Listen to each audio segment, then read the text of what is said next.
Okay, it is on. Time to set things up in the typically awkward fashion that this goes. Ad break.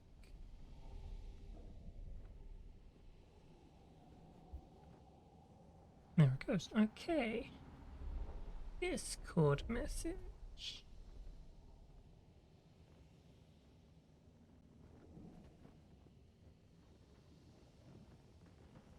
I didn't beat the difficult boss last time. So this time, I've got it. Right? Question mark. Return.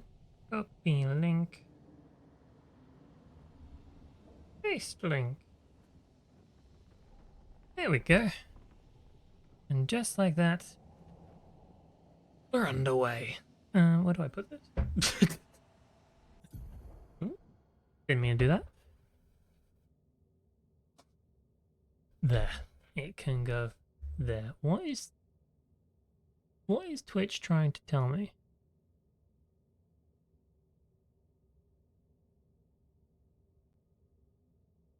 Got a weird new thing. Purchase new recurring or gift subscriptions to something.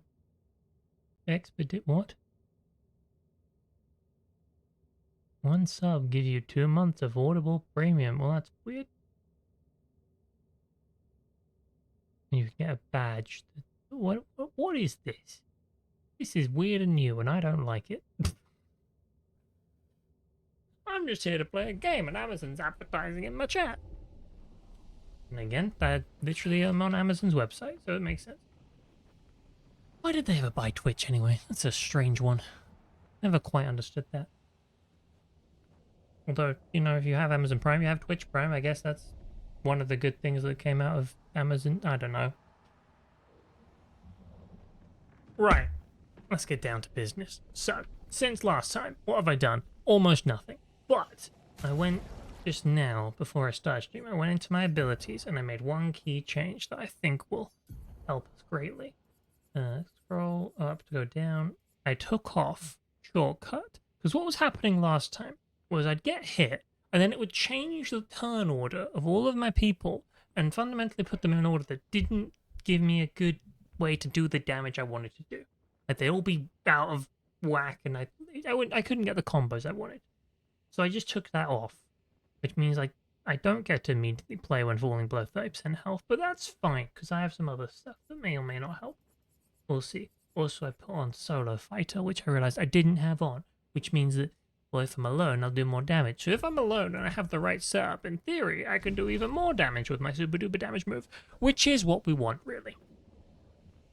For those who didn't follow last week, the strategy was basically set myself up to do one mega move, do a bunch of damage with the one mega move, try again. Yeah, that was basically it. And then, of course, we got to the final third of his second health bar. He changed things, added a whole extra hit into his combos, completely threw me off, killed my team, put the other team in, and then I had to somehow deal damage with that, and it didn't work. I died. So that was the closest I got. And I've been trying to recover since. So, I guess without further ado, I'll just start things off then. We'll watch the cutscene again. You always got to watch the cutscene the first time around. I've also been thinking that maybe I should focus more on living and surviving, which sounds obvious, but when he does all of your health and damage so often, you sort of forget that caution pays off. So he's the one who felled the Exxon.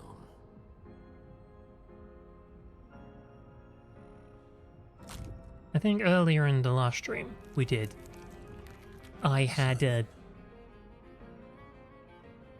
did better because I just healed more and stalled for time. Whereas as it went on, I was just like, no, I just want to do my big hit, my big damage. And then, yeah, it didn't really work because I never really got it living not long enough.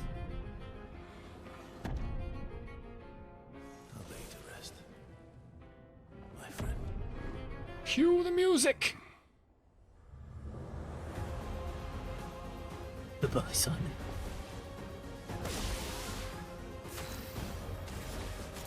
Got it. Everyone buffs. Bang. What do I want to do here? What did I decide on? Homage? Homage it is. Oh God, I gotta like get my brain in gear for pressing buttons. This is... Oh dear.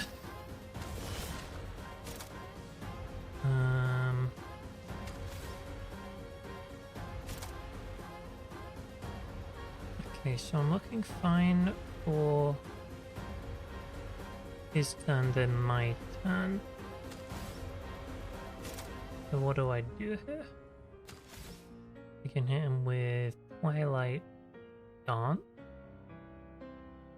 I mean, it doesn't extremely matter what I do right now, so we'll just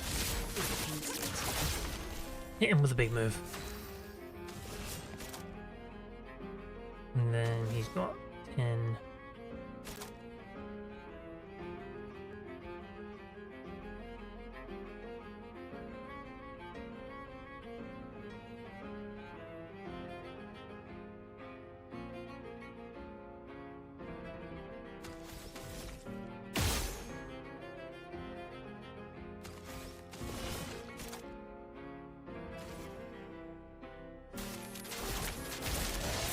Let's do that. Whoa, I forgot. I have to clear the game. Okay. You're gonna steal my health? That works for me. Now it's CL's turn again. Nice, this is working. Okay. And I guess I'll come in with Twilight Dance.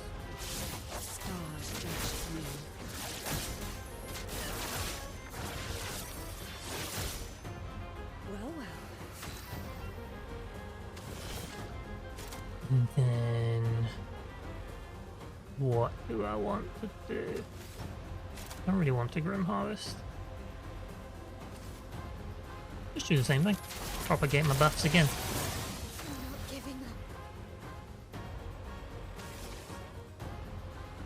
And I would do Pyrolyze. Yeah. Okay, now I'm immediately on 3 Radiant charges. That is perfect. Void, take everything.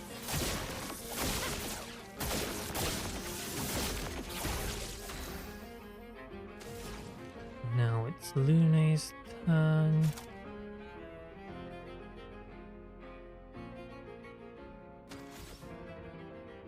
Tsunami is probably the way to go.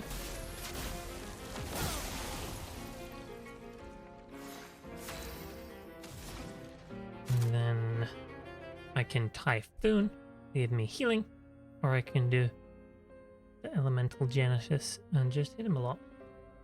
I think we go with hit him a lot. Meet your reckoning.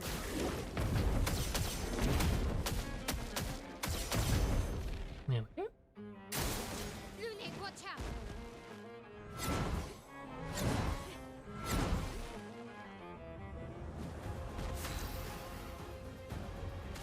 Okay.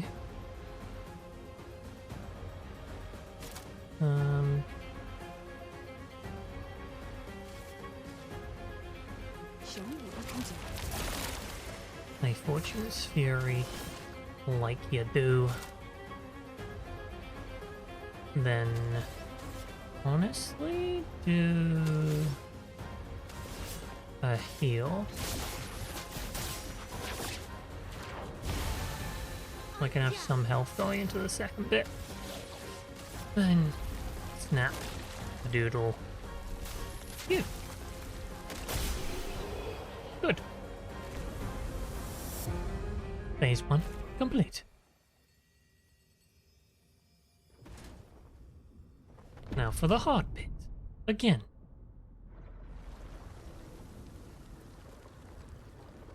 Not the hardest bit, mind you. Just the hard bit. These foes are beneath you.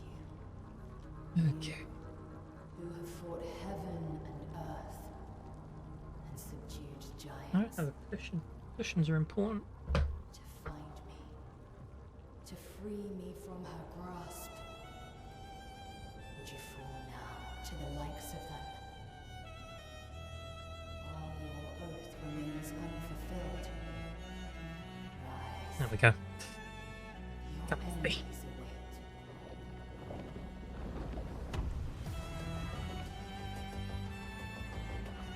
await. Would you look at that? He's got glowy sword now. Okay, now I have to remember he's going to attack quicker and do more difficult things. And I have to dodge them all.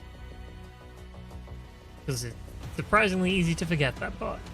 Do I remember his attacks? Not really, which isn't that helpful. Actually, no, what I do remember is he attacks at the speed of light. That's the one where he jumps in the air and roars. When he roars, I have to jump.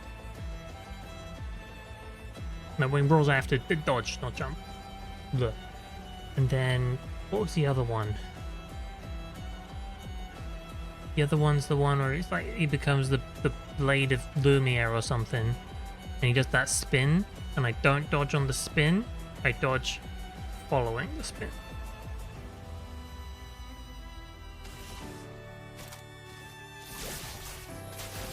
And everything else is pretty simple.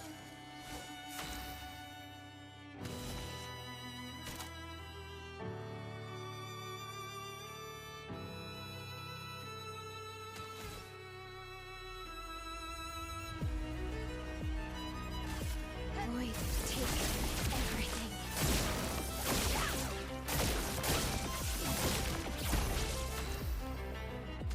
Okay, we'll do the same thing as I just did.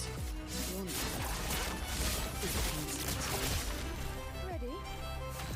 If it works once, it's gonna usually work twice. What did I do? I had a Fortune's Fury on my L. Long combo, not good.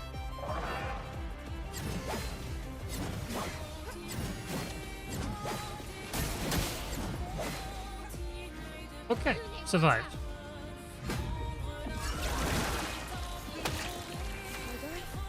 So be it. Delaying. I don't like how he has 2 turns. I don't like how we all have no health either.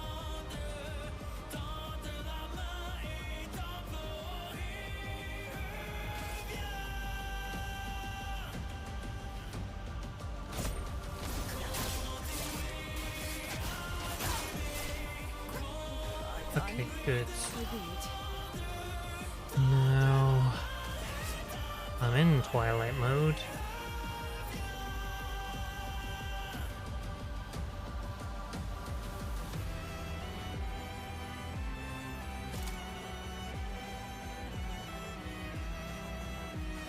Dark cleanse. Get the box going. Right, you do double damage this turn. Not entirely helpful, unfortunately.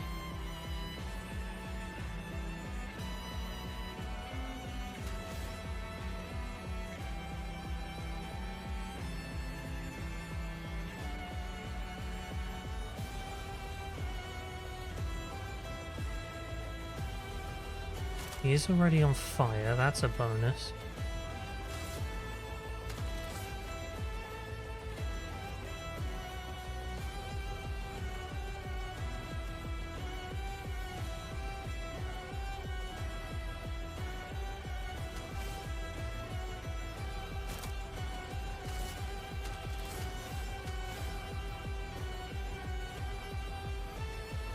I think I go for a heal on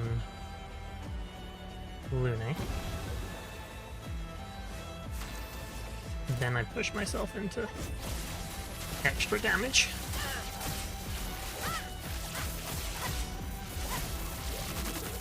Priming me for next my L turn.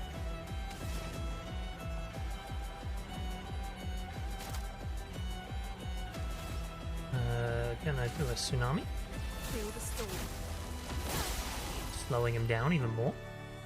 which means if he kills one of them this turn, we'll be fine. And then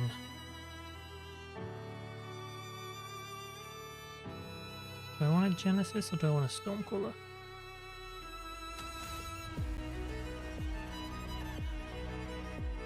What's gonna do better?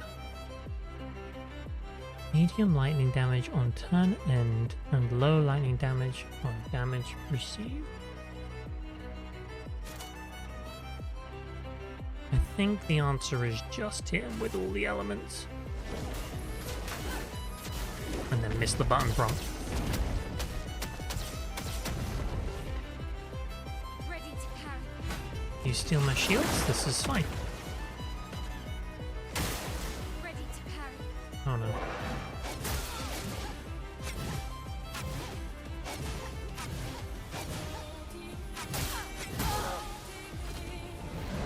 That was a pretty good version of that. I just messed it up and everyone died. I had something going there. Very disappointed. He's already slowed.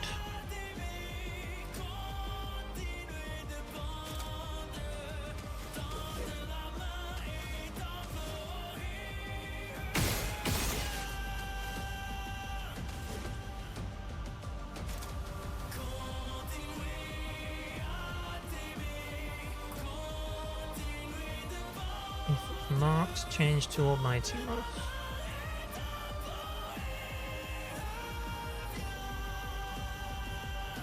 I'll change powerful.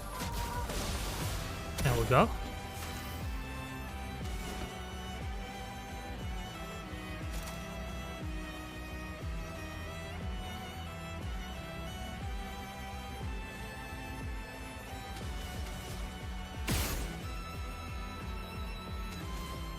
Oh, that didn't work. What else does this do? Increase damage, doesn't matter. Can give energy. Okay, energy it is.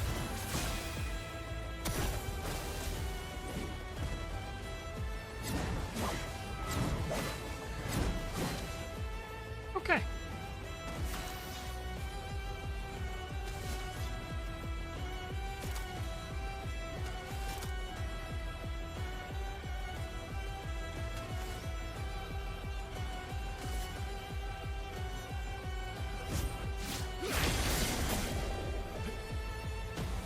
Cool.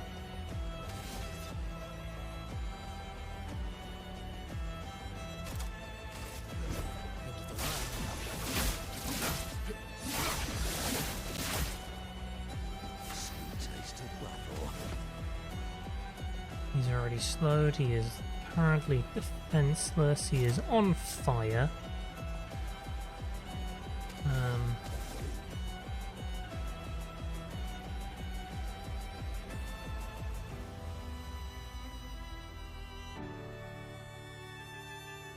Whose target is stunned? Do more? Yeah!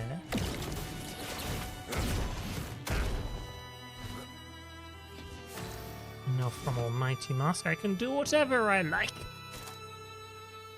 I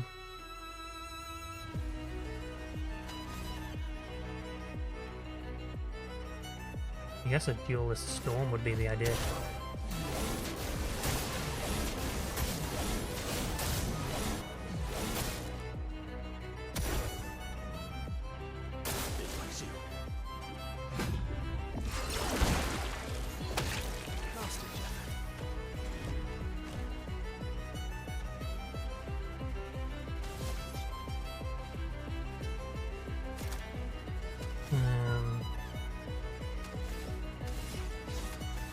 Get it?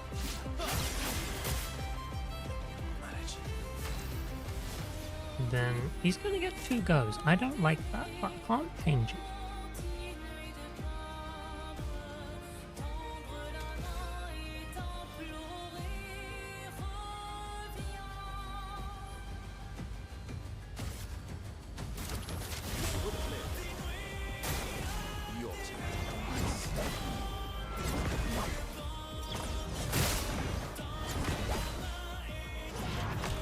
Okay. Still alive.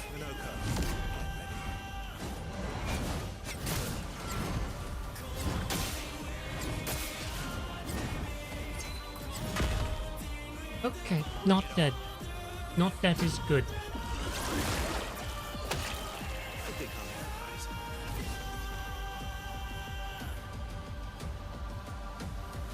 Might as well steal strike. There's nothing better to do.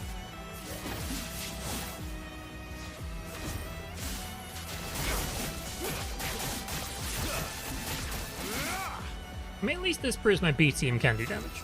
Spicy.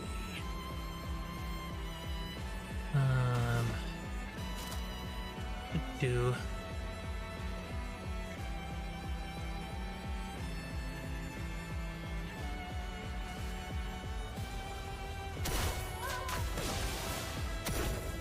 Make me powerful.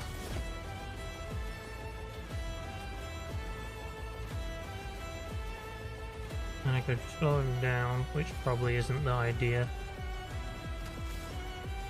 Or I can just go straight for breakpoint, which I think is the idea.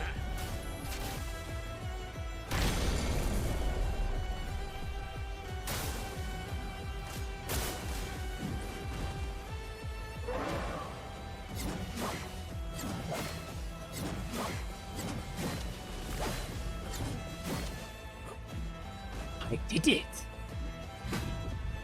I never do that bit right. Nice.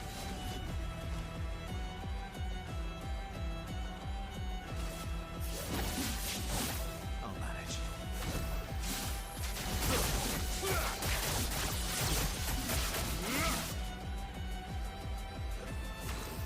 For some mayhem. He is currently still burning, that's good. I'm going to need to do a slow on him.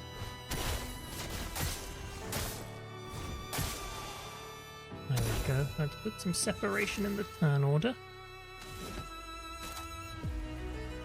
Allies are already powerful and rush.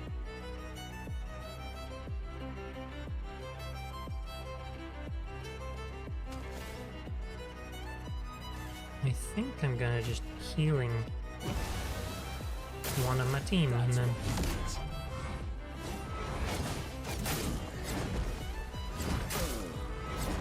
okay.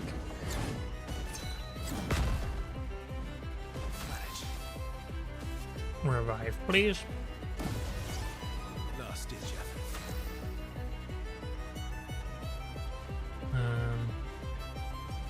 Yamanoko's not gonna get a go for a long time.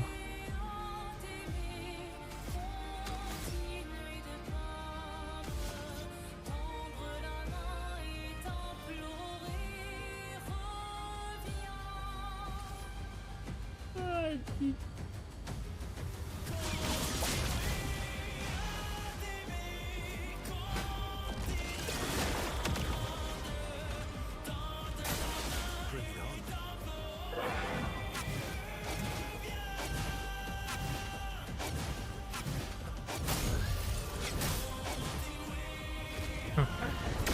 As a first go, the day goes. It's still not over. Never mind. Although Manoko is now gone. And I'm by myself, which is bad.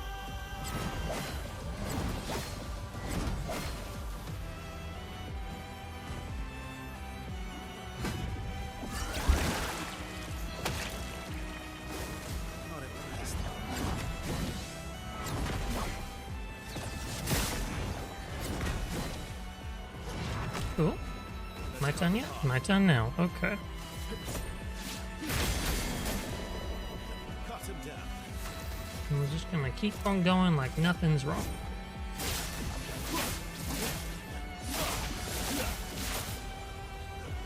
$11 million? Oh well.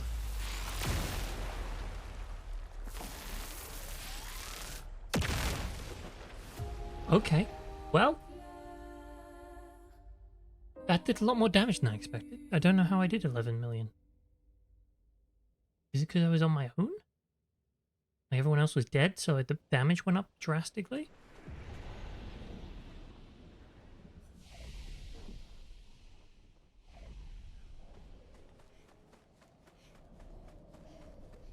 Either way, that matches my best attempt, really.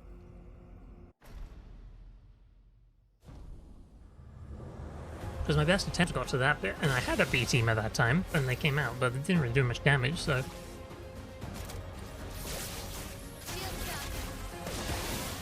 If I have a B team, I think I can win. This is good news.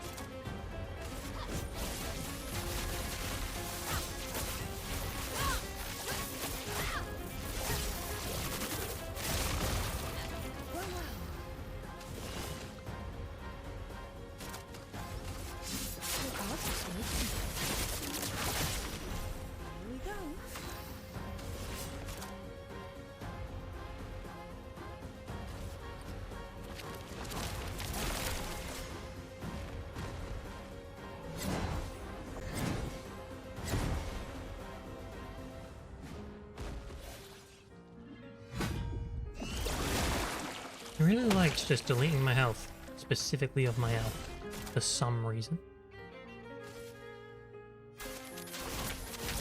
My buffs, an important feature, and then... Nice, burning.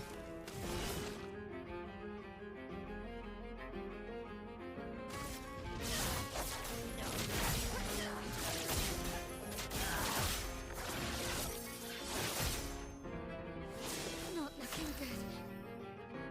Double damage this time.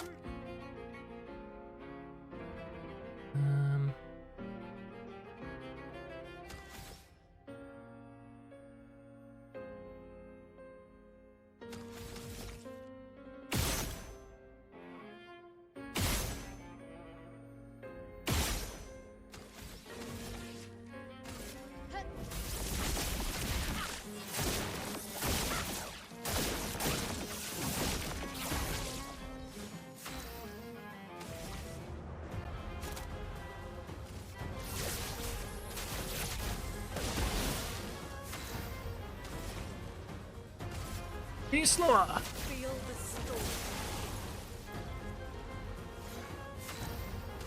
Then what? Sure, storm caller.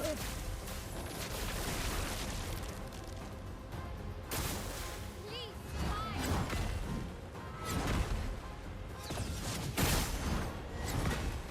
We're at the point where I'm just pushing buttons because it's phase 1 and I feel like investing my brain in it is a waste. Full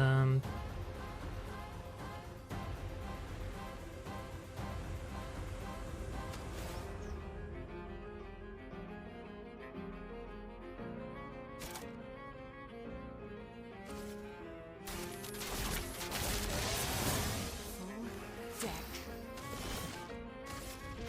The stars touch me.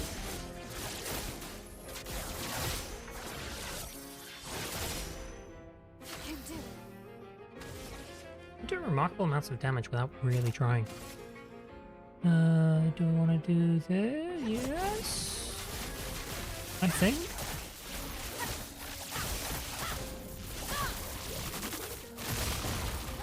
En garde. It's also amazing that once upon a time this was the hard bit. Just thinking back to when I first started this fight.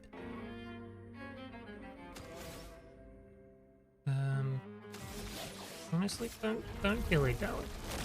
Don't waste resources. Just do what you gotta do and win as quick as possible. That's how we do.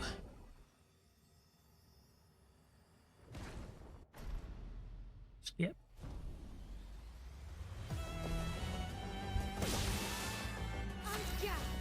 En garde. Yeah.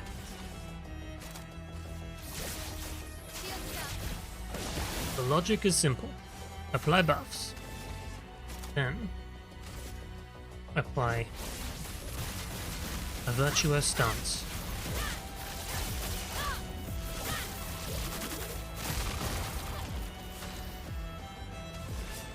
Apply foretell.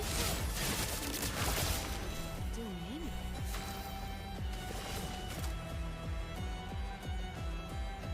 Then Fortune's Fury.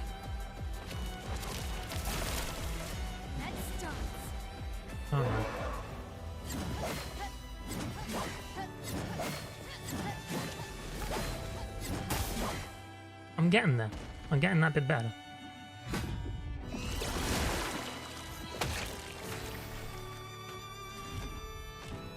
Well, now I have to revive my teammate. I'm better.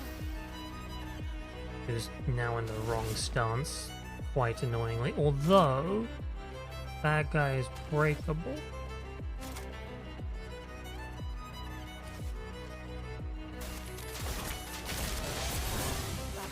Hurts.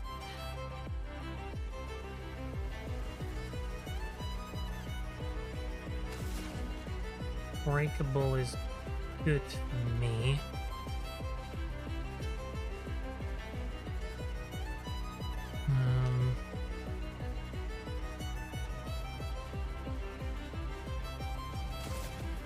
Feel the storm. I'm marching forward. Where are we at in terms of play?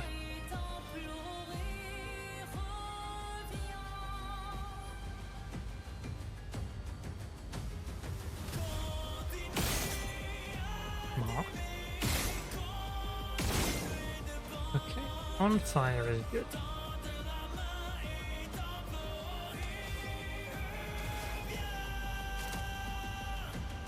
I think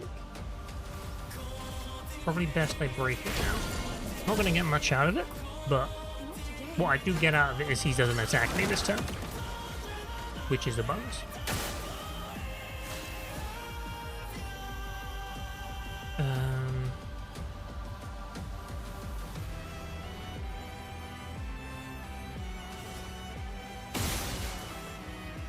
Nice. I get virtuous out of that. I forgot that's how that works.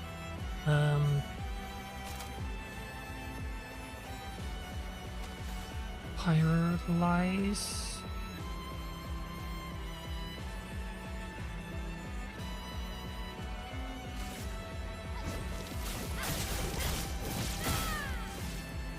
Now he's safely very on fire.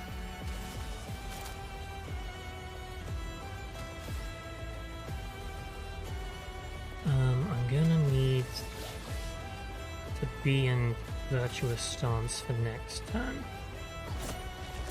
So spending the gradient charges are probably worth it here, provided I don't die. Dodges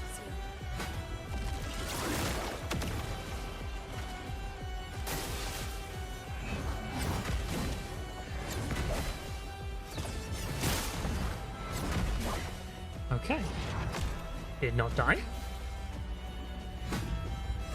My L goes back to 1 health, which actually works out as I now have more damage than I did before. So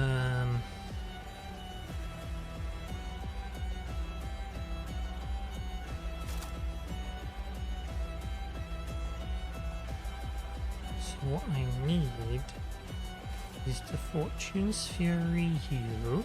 Show me what you can do. Well, well. Then I could do damage. I could also just play Dark Cleanse and keep it safe. Make sure I have buffs. I will do that.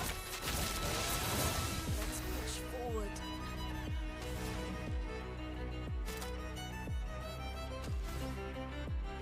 He is still currently slowed. I can apply more burning. We will do just that. Good. Now I have a full gradient charge for next turn. And I will just make sure you're slowed again. Let's spill some ink. Okay.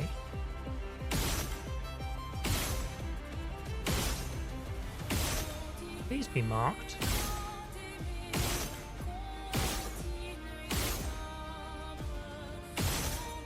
Thank God for that. That was nearly 9 AP without it marking it. Got through in the end, but that was close. Okay. Now this should do a hell of a lot of damage.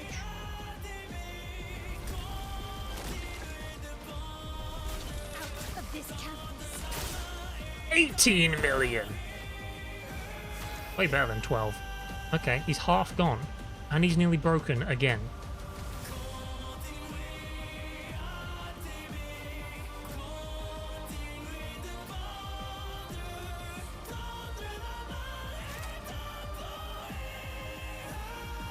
And then what do I want to do? How do I want to follow up? I'm putting a heal on Lune. Ready to evade.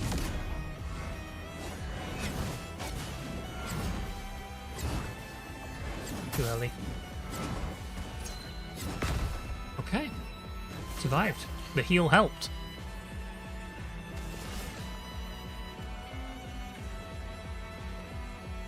Everyone gets a go before his next go. Fantastic.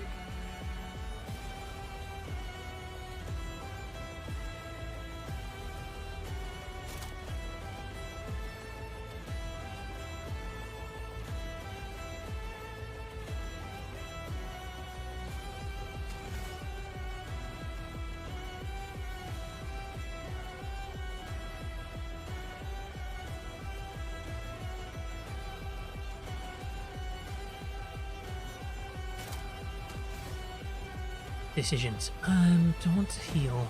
Yes. Yes, I do want to heal. Time to read. There we go.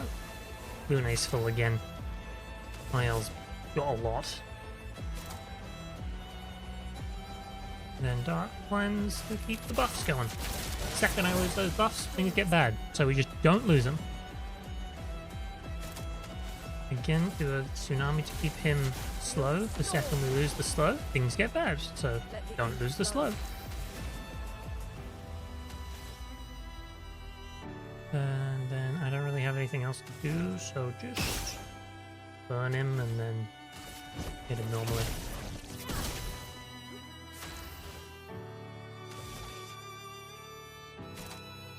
Okay.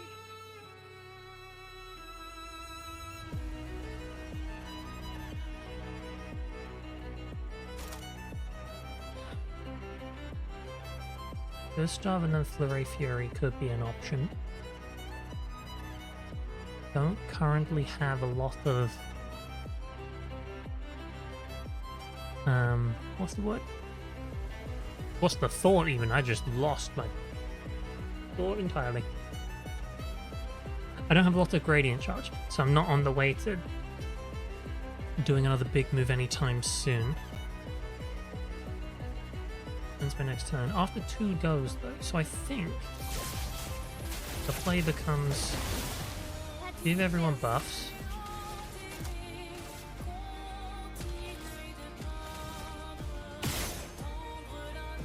And then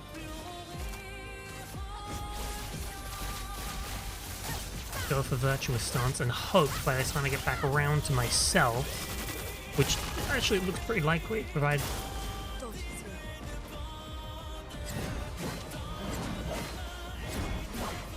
okay, provided that went well, which it did.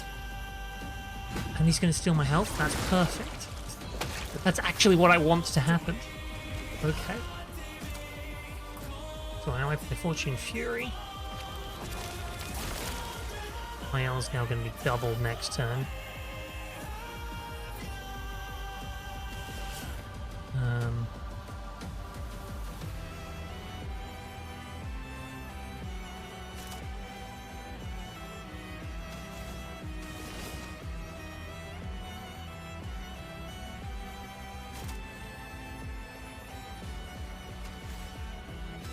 I want to hit him with something big. I think I do. Stars dash through. Yeah, that was enough to push me with the gradient charge. Okay, this is working. Now, apply hell. Yeah.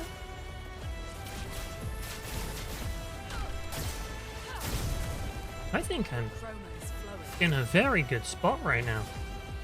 And Tsunami him. Good, he's slowed. He's very low on health. I have 3 radiant charges. I'm in virtuous stance. My damage is doubled. Give me a mark, please. Don't have a mark, but that's okay. Hit him with the big move.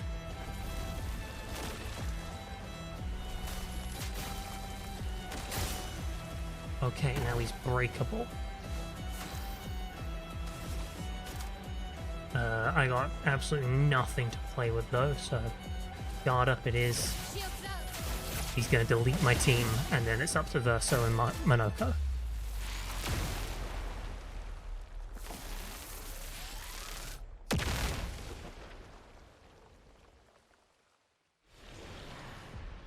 And in the reserve team. Good game to play. Violence, yes. Hold up.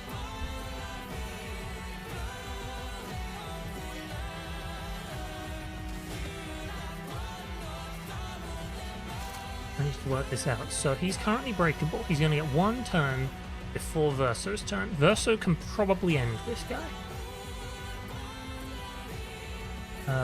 Regardless of anything,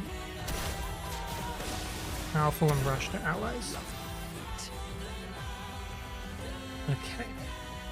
Now this is just going to depend. Oh, hang on.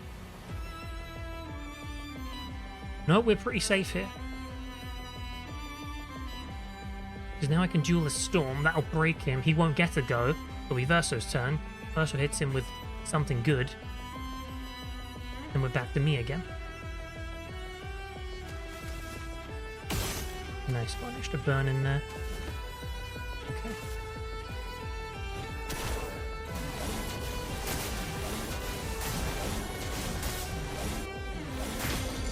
Okay. He's no longer stunned. It's now my turn. Don't have an S rank.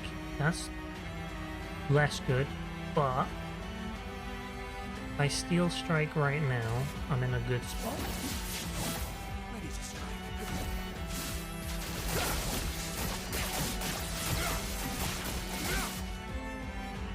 There we go. All the way up to B in 1 turn. Very nice.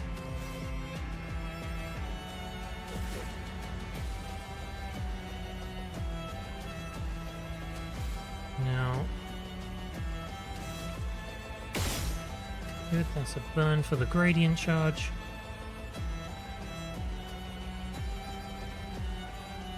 I think the play becomes energy tint for Monoko, so next turn he can actually do something.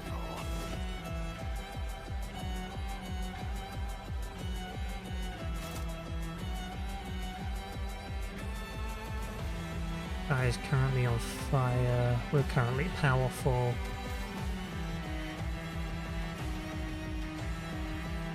Keep him slow.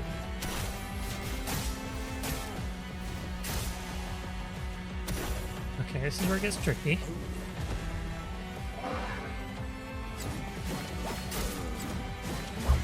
Fine. I'm not dead. Wait.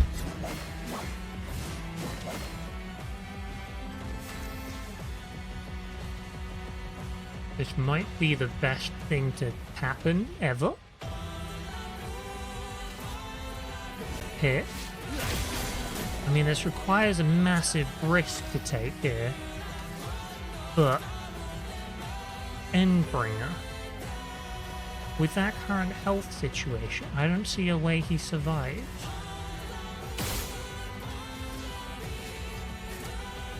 I think I can win. You know what? I'm going to retract that statement. I believe I can win.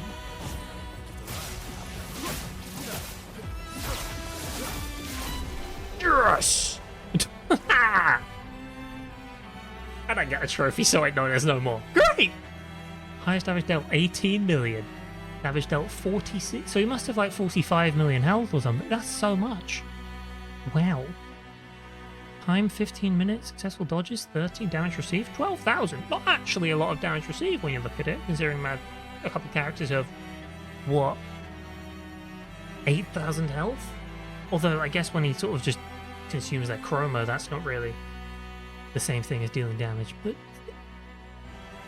I was not expecting to be finished with this man 45 minutes into this stream, but I have done it. It took literally everyone dying. But like, as things said, that sort of went exactly how it was supposed to, which is pretty cool. Well, I did my setup. I did 2 Gamage attacks that were really big. He deleted my team. My team came in. Minoko broke him. I didn't have to dodge many triple attacks that were going to be really difficult. And then he targets Minoko. Minoko dies, fills the break meter. Verso comes in, breaks the break meter straight to S rank, hit Endbringer. Endbringer wins the day.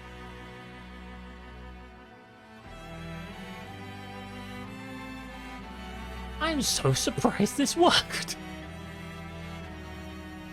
I'm very proud of myself now. My strategy paid off, and I managed to make it. This was a good time. Okay, what's next?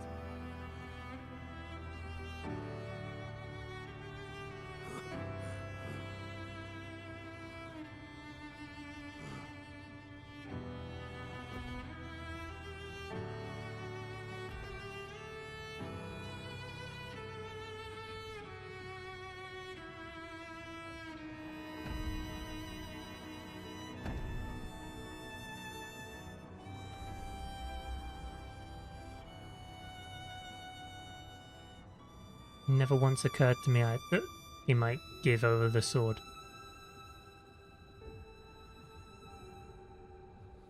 What a show of respect.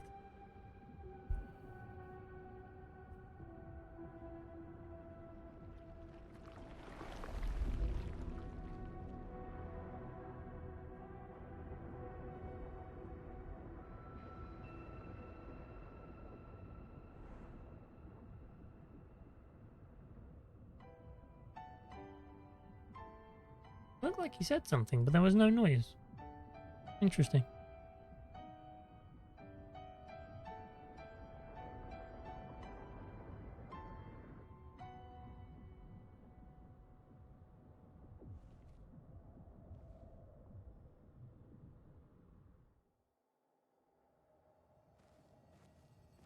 Why is he still sitting there? Oh, no, he's not. Okay. The Simoso! That's so close to Samosa. Wait, 50 Lumina points? 2 perfect grammar catalyst. That's okay. Well, first things first, heal the party. Everyone needs to. Okay, so there's the Simoso.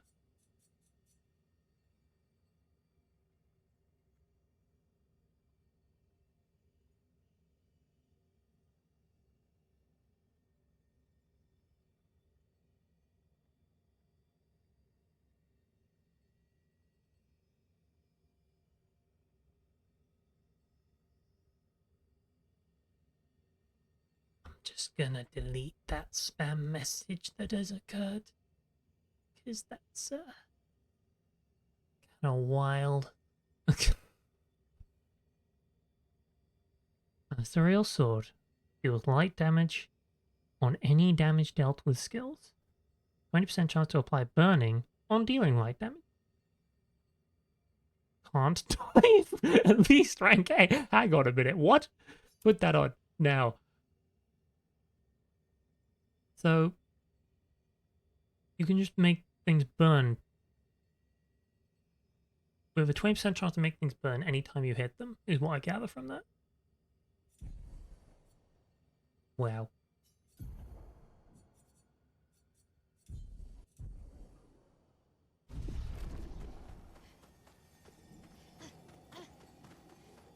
Like a fight him again button. I ain't clicking that.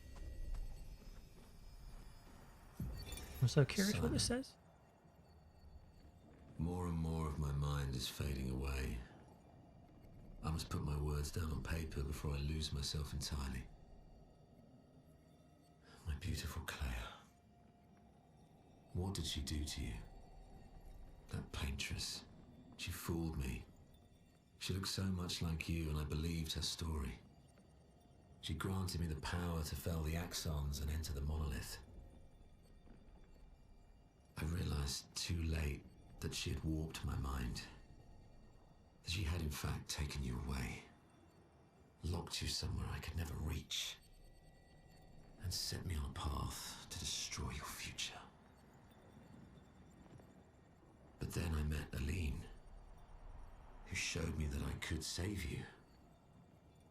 With her help, I descended to the bottom of the monolith, where Aline had sealed him away. The one who brings the Gamache. The one who threatens our very existence. But his powers are strong, and I'm finding it harder and harder to fight his influence over my mind. My mind is breaking. My final thoughts are only a few. I despair. But one day, our suffering will end, and we will find our way back to each other. In this life, or another. Okay, so if I'm gathering this right, Simon met Claire, obvious, but Claire got ejected from the world by the Paintress. Then he meets Aline, who I believe is the Paintress? Or is like, maybe he met like Renoir's version, I'm not quite sure how that all works out. And then fought against Renoir. Was it like the good Renoir or the bad Renoir? Not really sure. And yeah, then he gets locked away in the bottom of hell, and when his use is over. Interesting. Also, partway through that, I think a fire alarm went off, but then it suddenly stopped, so I think we're fine. I think someone was just testing it. Now I'm only missing Tooge. Do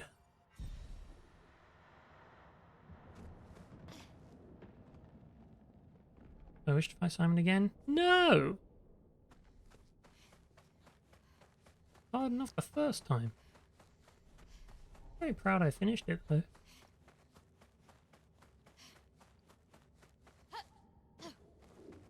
Wondered if I could jump on it. I can't.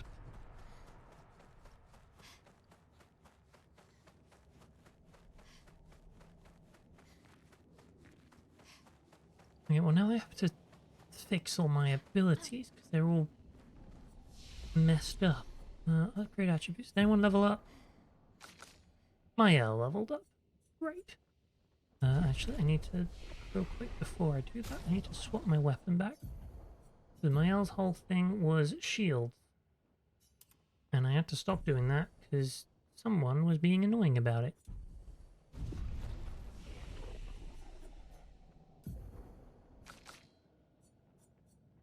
Perfect. And still just go for agility.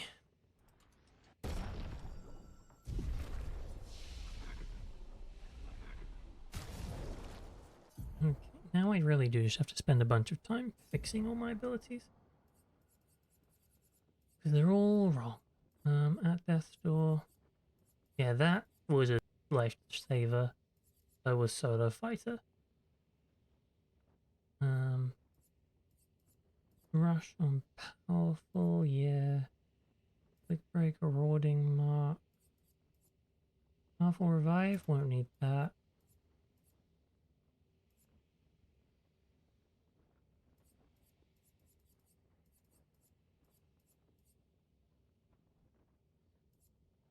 First strike is probably good. Healing break I can take off. So what I need is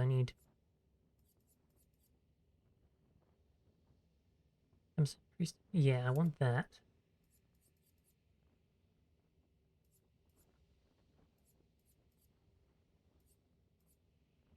And then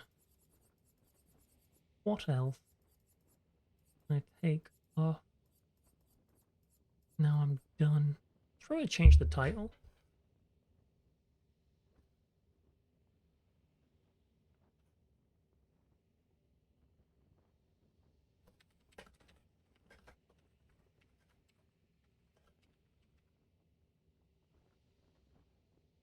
Just killed Simon. And feeling good. There we go. Now no one's going to come and being like, where's Simon? I'm like, nah, he's gone. Okay. Breaking Death. It's still good. Break damage enemies, burn it. No. Burn affinity is still good. Charging critical. Charging pin.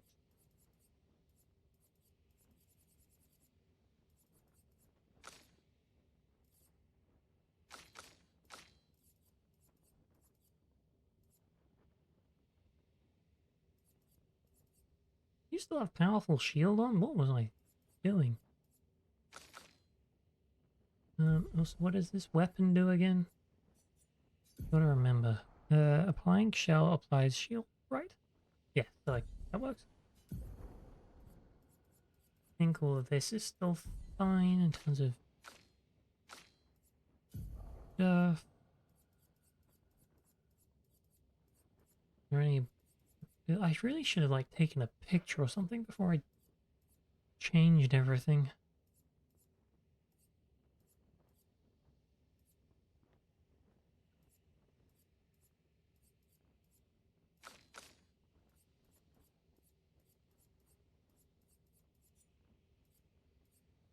I think I'm alright. I don't think I need to change any abilities.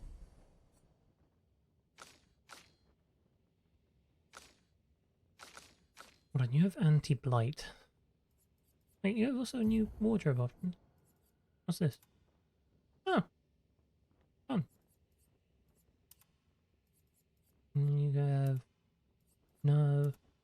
No, I'll keep the scary looking one. It's fun. It's cool.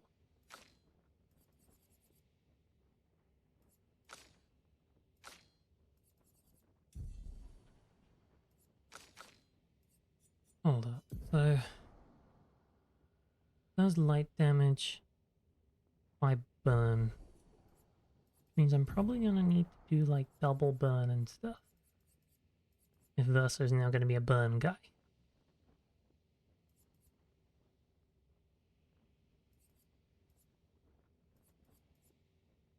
Only powerful revive.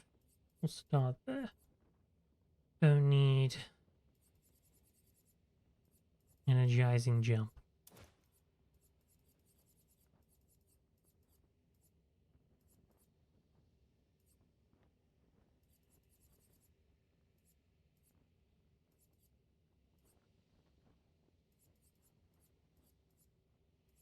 Don't need at death's door because I don't like being there. I like having full health. Hey, Wolfie! I'm good, to answer your question. It took me 45 minutes today to beat the big boss. After 3 hours of not winning last time. And then it was almost like right away, really. Like, I had one run that was... honestly, it wasn't good, but it was also great at the same time. Like, I did the first phase where you get through his first health bar pretty easy. Then you get to his second health bar, and I immediately lost A-Team. So we were using B-Team exclusively. But with B-Team exclusively, where there's only 2 characters, I got his health to, like, the 1/4 mark, where he goes into phase 3 and just deletes your party, and you might not have your backup team. So, like, once I did that, I was like, hold up, so my B-Team can destroy him well enough to get him where the A-Team's meant to get him. That's good. Then we went a couple more times, and it worked out. I coordinated my abilities so that all the characters were playing in the right order, and like I slowed him down and rushed myself so like I could get past his he couldn't delete my team when he killed them, because he wouldn't get 2 goes in a row. And then I set up my snap move, did my snap move. It did like, what was it, 18 million? It did 18 million damage. I had it doing 12 million last time. I added another extra skill into it that like buffed the damage more. So that was great. And his half his health went away. I was like, that's cool. And we pushed another bunch of it out. And then, yeah, he deleted my team. And it was like, okay, now final phase goes on. Here we go. and I had Verso, and I had Minoko, and then, like, we instantly stunned him, so that was good. He didn't get to do a super duper move on me. Then I sort of was like stalling for time. He killed Minoko specifically, and at that point, I basically won. Because what I realized was he'd killed Minoko, which filled his break meter, and I was playing as Verso, so Verso could break him, then do the move that does more damage on broken people, and then it was like, boom, 5 million damage, you win. It was great. There's ads in 10 seconds. Thought you should know. I had to fit that whole explanation before the ads came. Now I'm just organizing my inventory and my abilities. And apparently dealing with a random fire alarm. It's not, there is no fire. Just going beep. Also, it's a very warm day, so I'm kind of happy that I beat the thing early, because it's given me permission to stop streaming at the point which it gets uncomfortable. Because obviously it's a very warm day, and it's all heated up, then, you know, room gets hotter way quicker, and it's just like, need to call it off early usually.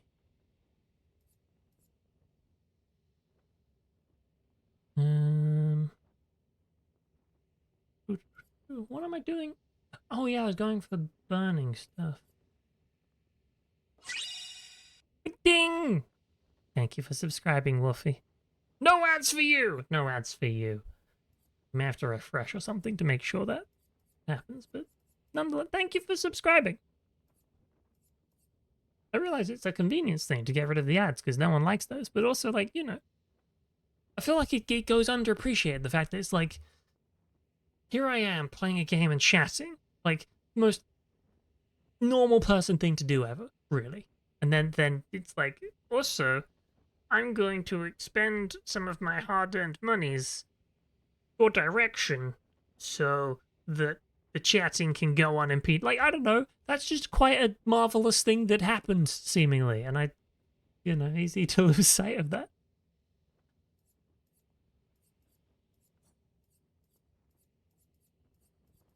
Also, congratulations on being first. You are also, you're both technically first and just first in general, you know, you're entirely first. You know that you come first. You're the winner, winner, winner, as they say. They, in this case, is the K-pop group Everglow in the song First.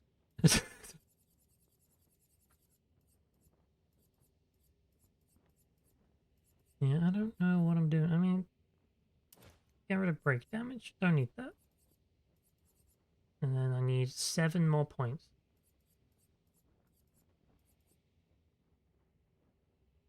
Break damage on crit hits. Don't need that. Now I need 2 more points. I know where I can get them. Healington, Energy, and Solo Fighter. Take those off. And then I can put back on double burn. Now I make 2 burns every time I do 1 burn. Good. Yeah, it's a nice thing. The way you always saw subs is like paying kindness forward in a way. Literally a money, but still, yeah. Weird. Honestly, I think one of the, not that, this may be a bit meta. Not that it's actually done anything. I think the best thing I did when I started streaming again was sort of, I de-equalized the notifications in that follow notification now, it pops up, but it doesn't make any noise whatsoever. Sometimes, of like the 3 times it's happened since I started streaming again, didn't even notice it most times. It just goes off, you get to get, you know, in the follow list and stuff. I'm like, cool. That was, yeah.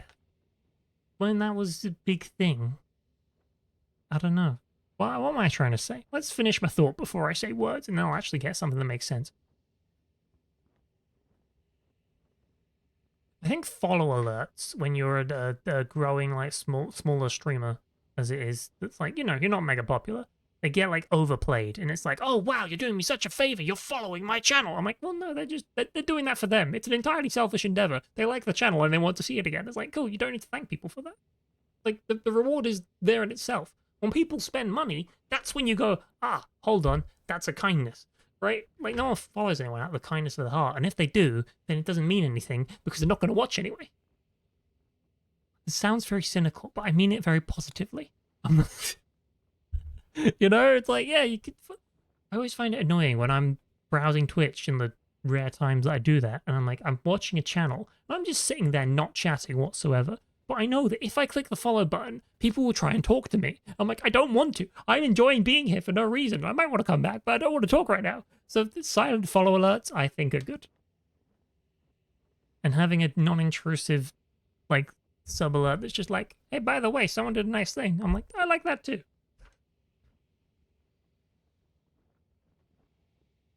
You may wonder what I just looked at. I was looking down at my desk, and there's pencils here from when I was drawing, and I saw only one pencil, and I was like, where'd the other one go? It was literally just behind a thing, but my brain said, I must know if the pencil is... Yeah, I find it hard to talk about, like, streaming culture in general. It's very strange.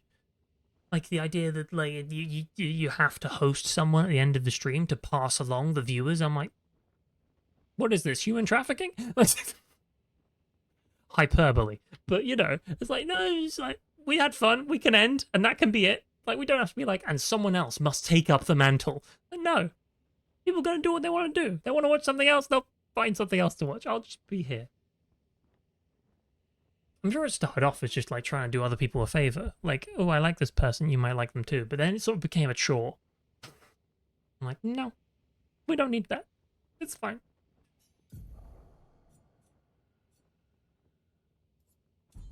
Okay, I'm gonna have to fix these sort of as I go. Because in order to fight Simon, I had to horrifically mess up all my abilities.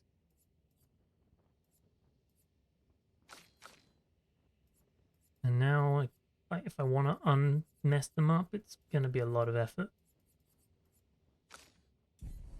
Okay, I'm also going to remove... No, I keep my L. I want to remove Lune and put in Verso.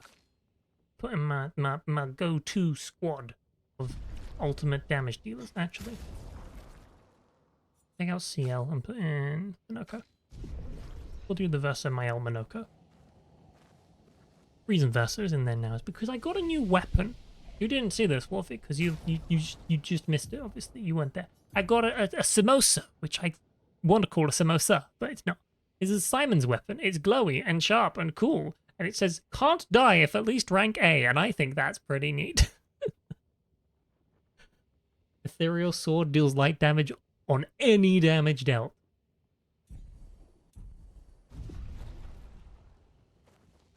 With skills. I guess base attack damage doesn't count. Still pretty cool.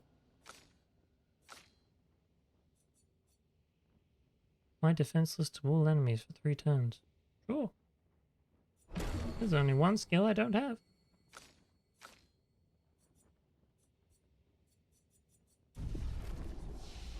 I guess also... Hold on, expedition resources. Oh yeah, it also gave me 50 Lumina points. Which... That's 10 per character.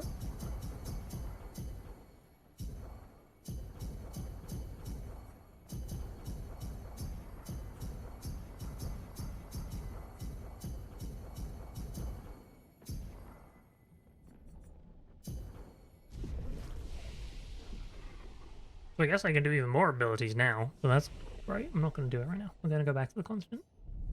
And for the rest of this stream, as long as it will take, I'm just going to look around and have some fun. Because I don't want to progress the story yet. I want, like, next week, if we stream next week, I assume we will. We have no reason not to.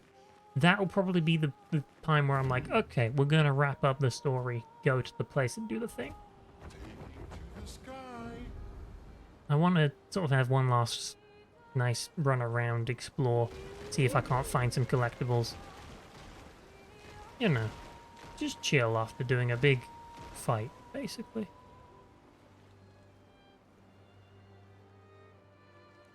You never liked always doing that yourself. It's been for experience, you never liked on the receiving end of it either. You remember back on Mixer, you were streaming Resident Evil 2 and saw your view count jump from 10 to 150 people, and you're like, oh, hi.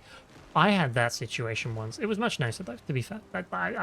I wouldn't besmirch my experience with that. Although, a couple times. It really depended who did it.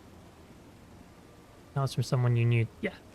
So I remember when I was doing Borderlands 2, I streamed that for a long while. We were doing like an event, and like I think that there was a couple times that someone I really liked watching hosted me, and it was like the most special thing, but also it was very self-conscious thing, you know.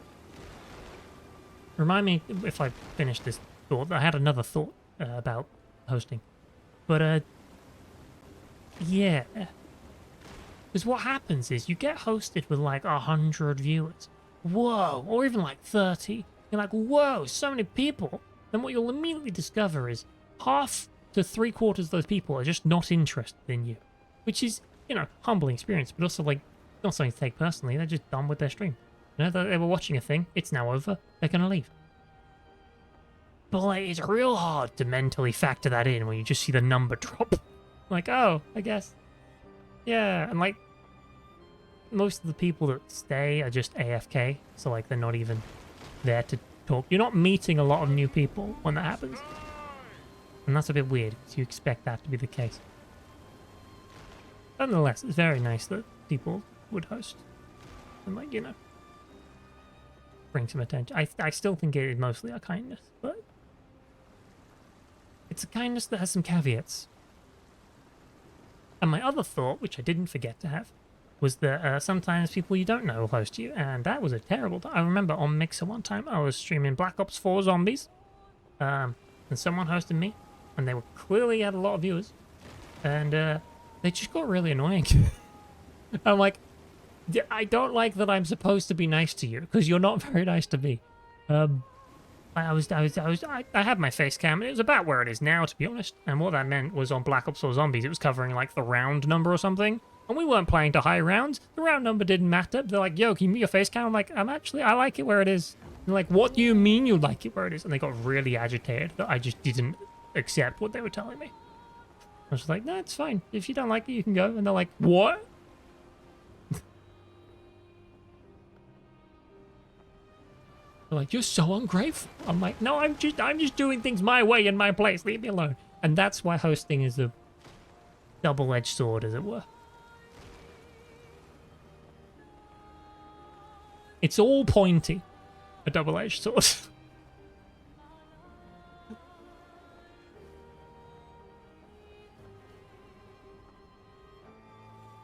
Ooh. I've been here. Looks like I have. Was it a Titanic-esque map? I'm not sure if it was that map. I mean, that is one on Black Ops 4. Zombies. I think I was on, if I'm remembering correctly, I was on the Coliseum one, called 9, or IX. Roman numeral for 9. But, yeah, it's not a memory I think about often. It's not like it plagues me. I'm like, no, it's just a thing that happened.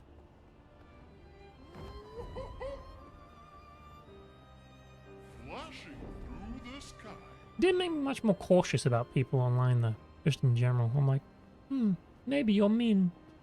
Hang on tight.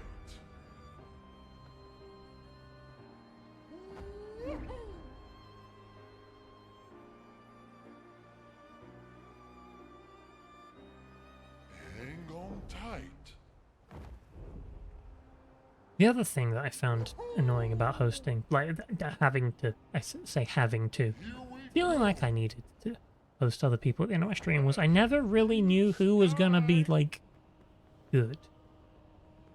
So what would end up happening was I either host one of the same, like, 4 people, which, you know, gets repetitive and sort of meaningless, or you host someone you don't know, and you feel like you're endorsing someone you don't know, and they might be a terrible person, and you just don't know.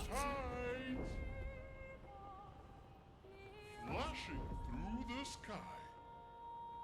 Never was wild about that. Here we go. Hang on tight.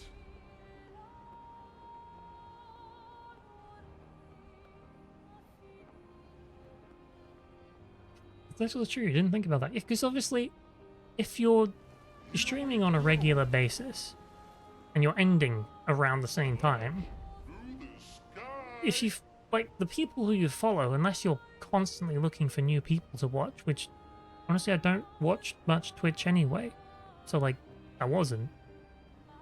like, the same people are going to be online whenever you end your stream. So you're just the same people. It's like, great. You want to go see this person? Yep, it's the same person as last time. Yeah, just feels a bit pointless, so... Wasn't about that. Through the sky.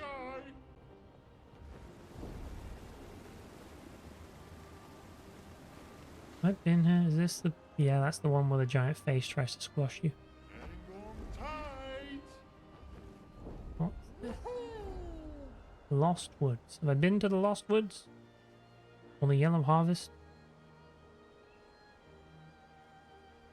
Reminder, things I'm looking for. I'm looking for 2 expedition journals I don't have. I'm looking for music discs I don't have. And like 2 lost gestrels, which are the little dudes that just hang around the map somewhere and you have to find them.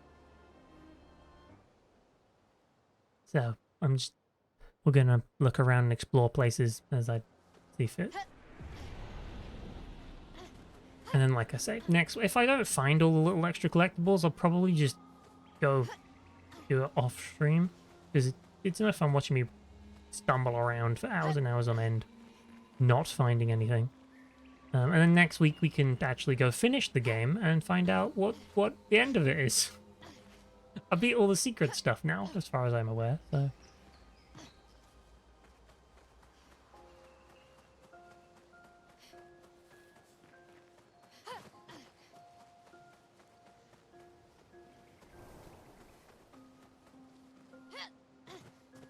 No, I'm doing good. You yourself are also doing pretty good. Busy, but good. Well, that's good. Oh, I remember this place. There was a boss here, and I came in through the exit just now. What that means is I've probably found everything here already. But I'll double check it. The only way to find collectibles is to invest time in looking for collectibles.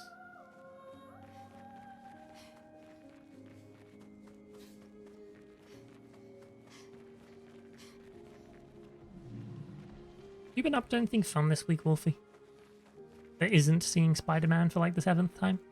Assuming you have probably seen Spider-Man for like the 7th time. I've not yet. No spoilers. I'm gonna see it at some point. Because I decided randomly that I'm watching Christopher Nolan movies because I watched The Odyssey and I was like, this is good. And I found on Netflix they have they had The Prestige. So I watched The Prestige because I'd never seen The Prestige and that was pretty good. I don't want to say a lot about it. It's one of those films that you probably, if you want to watch it without knowing a lot about it. But like, the premise is basically you got Hugh Jackman and what's his name? Christian Bale, and they're 2 Victorian England magician people, and they're just getting a very heated rivalry. Not heated rivalry. They're getting they sort of have a vendetta against each other about their magic tricks. It's like, I want to do better than that guy, and they want to figure each other's magic tricks out. Pretty great. But it's one of those films I want to discuss spoilers about, and therefore will not say anything more. And then the other day I also watched Batman Begins for like the 2nd time ever. And found out I liked it a lot less the 2nd time. When I first saw it, I'm like, this is great. They got like Scarecrow and stuff in here. Wow, Arkham Asylum, that's so cool. It's like so real. And then this time I was like, huh. Okay, and I think what I realized is that I just don't like Bruce Wayne that much. At least in this movie. If I'll watch the other ones again, like Dark Knight and stuff. See if my opinion changes as more material happens. But, yeah. Bruce Wayne just as a guy, I don't think I like him. Because he's very non-emotional in a lot of what he does. And you're just like, okay, I guess you're just a guy and you're deciding to be a bat and you're going to fight some crime. Sure. And that's literally what he does in that movie. But, like, he doesn't have any real... Doesn't feel like he has a character arc in that film, other than, I'm going to fight crime now. Fight some crime. Like, that's it.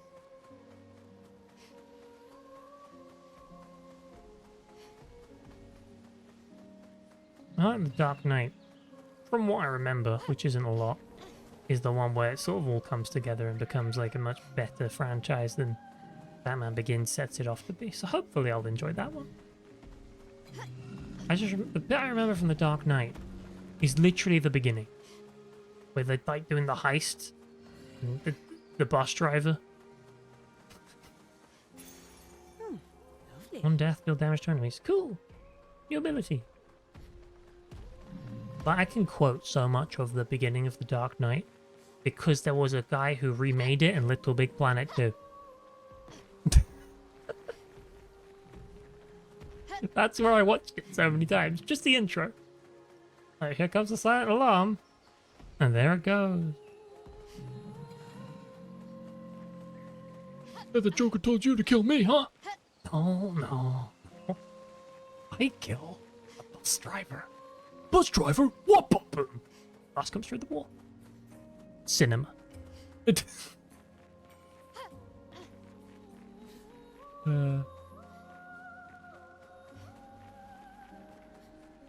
Actually being in the middle of building a new desk for your PC. Cool.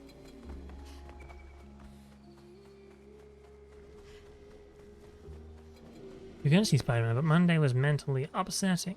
But all is good. You have a doctor appointment. Nothing serious, but essentially, just you looking after your health and body better.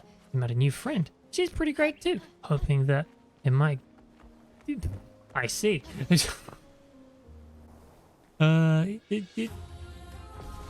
Watch that thought and treat it cautiously, is what I'll say. And if that thought grows, be cool. You know? Let's spill some ink. Don't do the dramatic confession tactic. Go for the, yo, hold up, we need to have a chat for a minute. And then you casually discuss feelings like normal people, rather than trying to be all Shakespearean. These are things everyone must learn. Will hurt. My, what a lovely feat.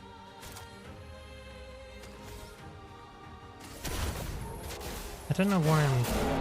Yeah, I could just hit spam X and I probably win. These guys are not the guys to get XP from.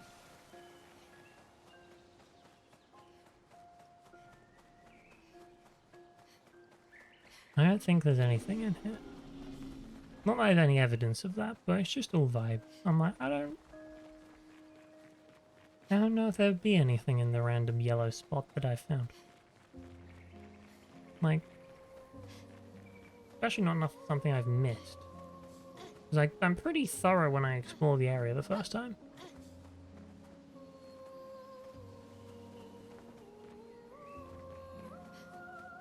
What is that? Oh, that's a gesture. I bet.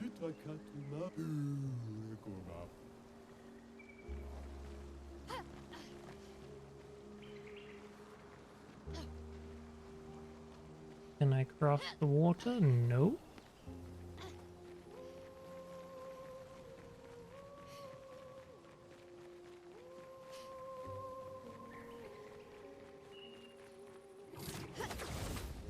No, it's promising. Oh, no, I think this is just the way in.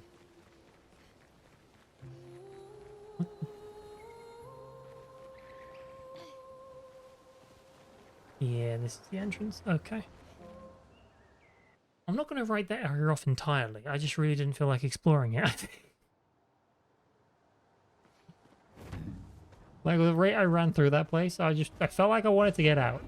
So, probably not a thorough enough exploration to say no collectibles in sight. Let's have a think. Where do I want to look?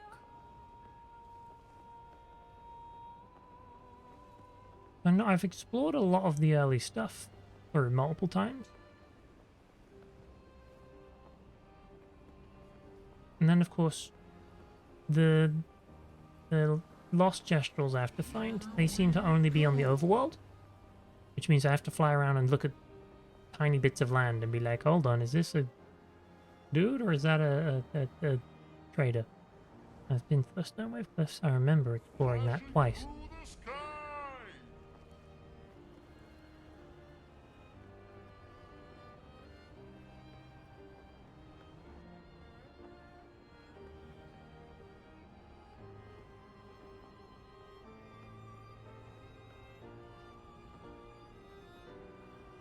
Sky Island stuff. We go.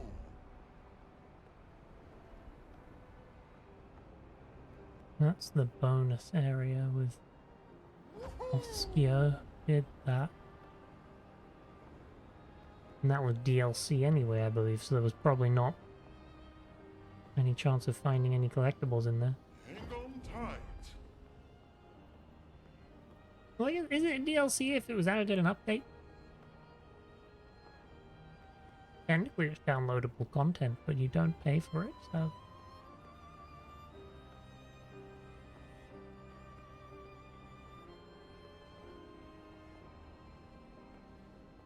Maybe you'd call it like patch content. This is the fancy island that has nothing on it, but also seems strangely important. Sky.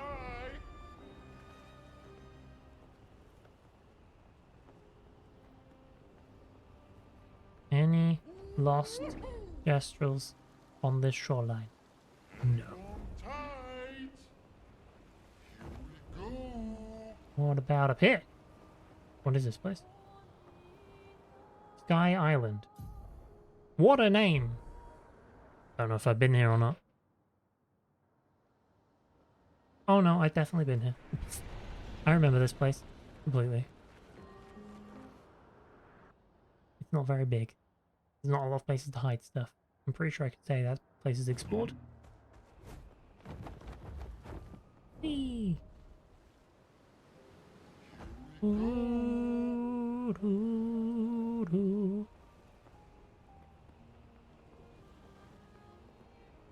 Flashing through the sky. Well, hello. What have I found here? It appears to just be a little extra zone.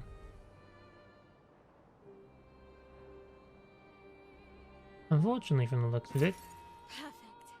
no lost gestrels or collectibles, but that's not what I wanted. I wanted to stop flying. Land, there we go. I can still fight you. Get some bonus stuff. The chromatic goblin. Okay, got up, everybody.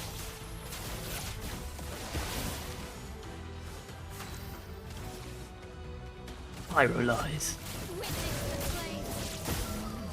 And he's got a decent amount of health. That's what we like to see.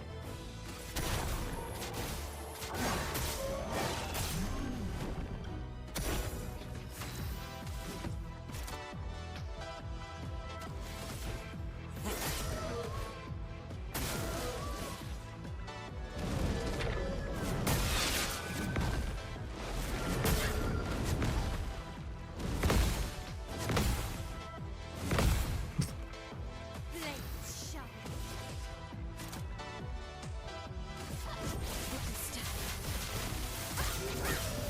Oh, he's weak to lightning. Okay. And ring.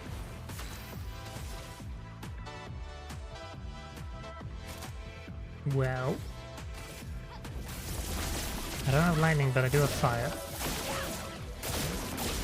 And void.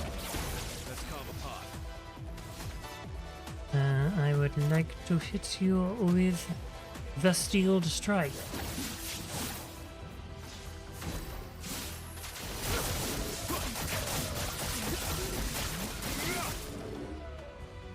Pretty good.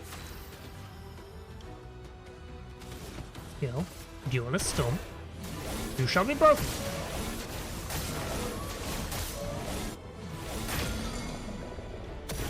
A bit of violence, yes. A bit of violence, yes.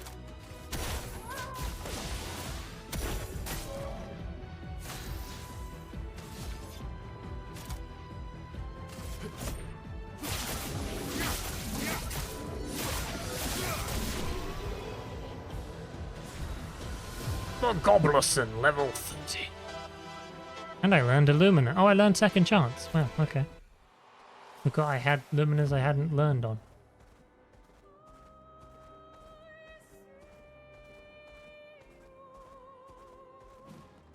You had a delivery come. You just as well know what I mean by watch that thought and such. And you're being very careful about it. You're making I'm saying this in a dramatic voice that makes you sound very not serious. I should really work on that.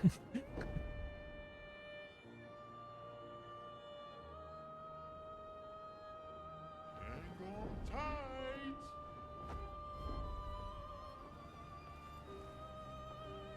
I read the rest of it in my head to save the trouble. Yeah. I mean, also, this is going to sound counterintuitive given what I just said, you know, watch that thought. Also, just don't overthink it. Like, if you're thinking about something, like, every different which way, you've already overthought it, right? It's just like, chill. I don't have a better word.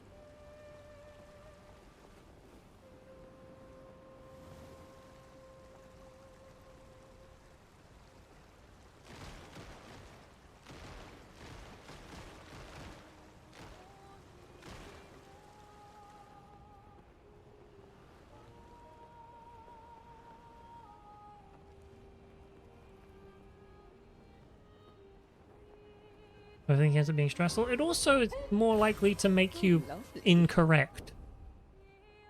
Like, when you think about the same thing too long from too many different angles, you lose sight of the simplicity of it. Like, if let's create a hypothetical example. I go to the corner shop and the cashier is looking really grumpy when I put something on the counter. There's one chain of thought that's like, what did I do wrong? And then you go through all of your actions, right? And you're breaking it down every which way, being like, it could be this, it could also be that, hold on, but it could be that. And the other course of action is just like, absolutely nothing to do with me, they're just unhappy today. At which point, all of the thinking, pointless. Didn't solve anything. Actively made it worse. Is it like Occam's razor or something? Often the simplest answer is the best one.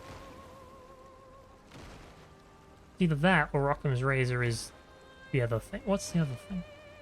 I had it in my brain and then I lost it. There's one of these things that's like never... Oh, that's what it is.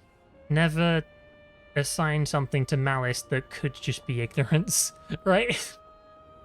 Similar, but not quite the same thing.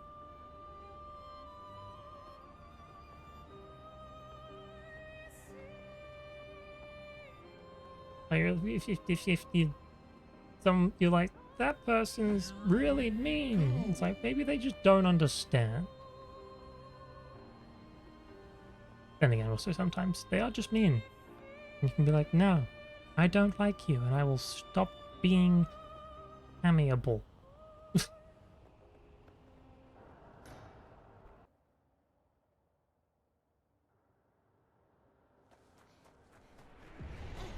We're gonna look through the station. Because I don't think I've explored this place a lot. If I've not explored it a lot, there could be collectibles. Every time I say collectible, in the back of my head, I hear the word collectible from Little Big Planet 3. Because in Little Big Planet 3, funnily enough, if your collectibles, they are called collectibles.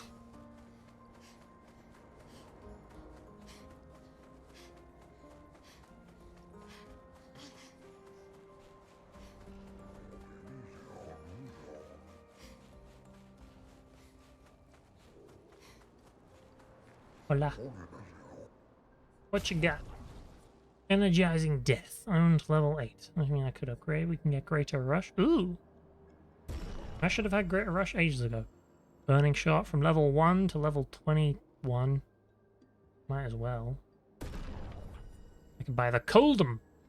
Self-heal by 2% sure. Buy it. We're at the point where I have so much chroma that if I'm not buying stuff, what am I doing with it?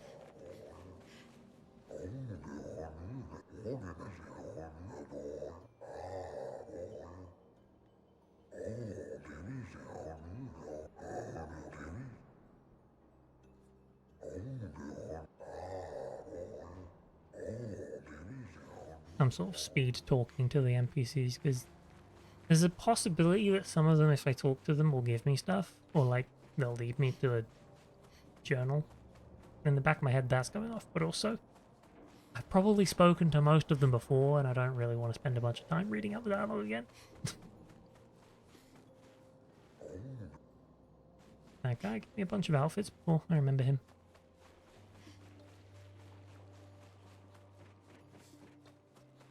Can be a weird silver lining. And also, it's not like, you know how other people jumped off a cliff.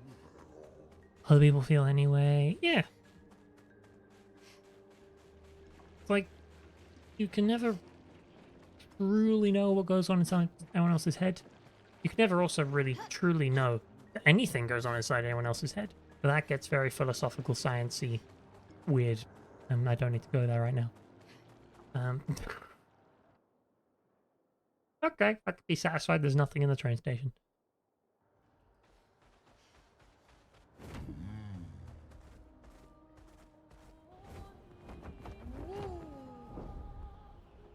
Here we go. There is a place I would like to run through, because it is my belief this is a large candidate for The sky. collectibles I may have missed. The Forgotten Battlefield, one of the main quest zones. Possible I progressed through a bit without finding something, so we shall run this zone.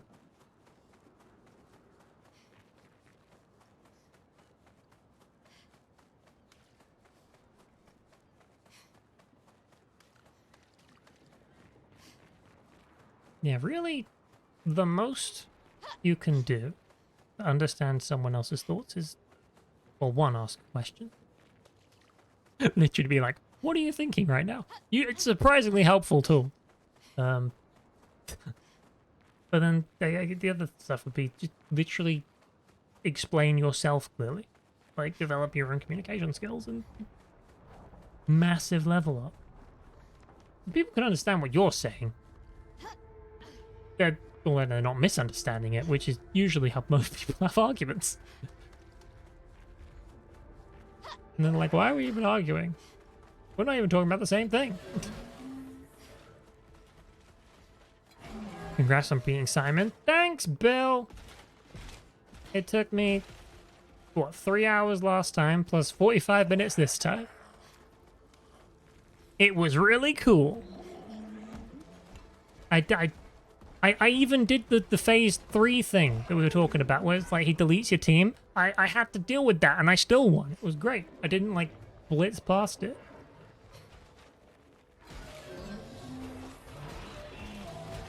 Although I did do 8 million damage with a damage, which was pretty cool. Not 8 million, 18 million. Much more than that.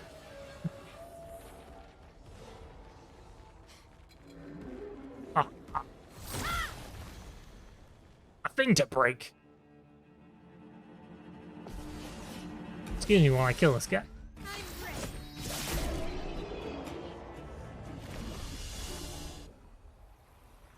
It's a music disc? Was it a polished chroma catalyst? Okay, well, I didn't get anything from that. Just to let you know what I'm doing, I'm looking around for music discs and the 2 journals I'm missing. Basically, just having a chat while we explore for a bit. And then next week, we're gonna do the main story. Then I'm actually gonna finish the game. This is what I have decided.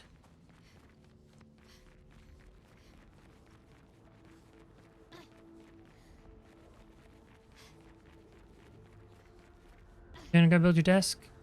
The current pros in Discord. Nice! I shall look forward to seeing it. Did I beat Endless Tower? The tower part, yeah. The super duper secret bosses that they have like 50 billion health? No. I did, when I was doing, I did the Endless Tower. And like I got through all of that. It was pretty cool. And then I was like, I could do this redo of the swordsman boss thing. Sure, that could be fun. And I got through its first health bar. Like, lovely. this was before I beat Simon, so I got through his first health bar, and I was like really proud because that thing got like 15 hit combos and stuff. I learned so much, and I beat the thing, and then it was like, here's health bar number 2, and I just went, no, I don't think I want to fight this anymore. Because I thought I was just doing some random side extra thing, not like the ultimate difficulty added in later bosses. So yeah, Great. I sort of left those behind and went and fought Simon instead. And now we've killed Simon, so, you know. Yeah, I just didn't feel an intrinsic need to Great. fight those super hard things. Especially because they were so difficult. Good job of getting him. I'm finding so much stuff here. It was worth coming back here. I may just find one of the journals I'm missing. I just got a whole extra healing flask and stuff. Yeah, Endless Tower itself. Fun. Had a great time. Beat the final boss of it first try. Utterly destroyed it. Because of course I had my Gommage move that was just like, okay, well if I buff this and then buff that and then like swap doodle that, boom, done. It's never not fun to do that. Nice.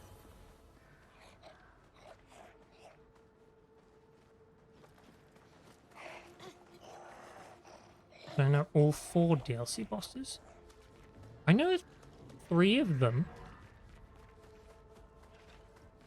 I know that you got the swordsman who's in the tower. You got the lantern guy in the tower. And then I'm pretty sure it was like a... I didn't actually click on it because I looked, gave it one look and went, no, I'm fine. They did like a redo of the Claire boss fight. Which I didn't even click on because I was so proud. The first time I came across that boss in like the drafts area, whatever it is. And it's like the door that must not be opened, and you open it, and it's like, are you sure? Are you really sure? This will be very difficult. Are you sure? Beat that first try. Was very proud of myself. So when they gave me an option to sort of redo it, or what I assumed was redo it, I just went, no, I was happy the first time. I don't need to undo that. And then I assumed the 4th DLC boss would be Oskio. I killed him. That was the first one I did, actually. Because I accidentally found it. Flying Manor. That was the area. Yeah.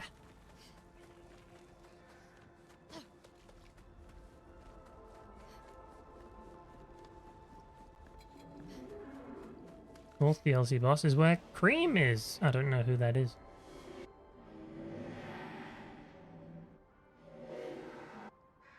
Who are you help with what?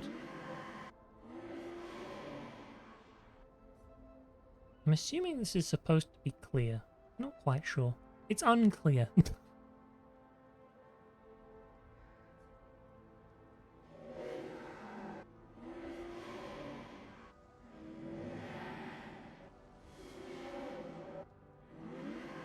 Maybe it's Aline. Who can tell?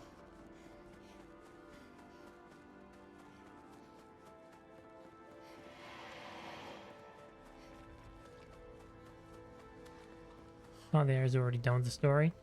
Yeah. Still looking around, though. Also, I remember last time I was there, I'm pretty sure that was like young boy, and now it's a lady, so something changed, but...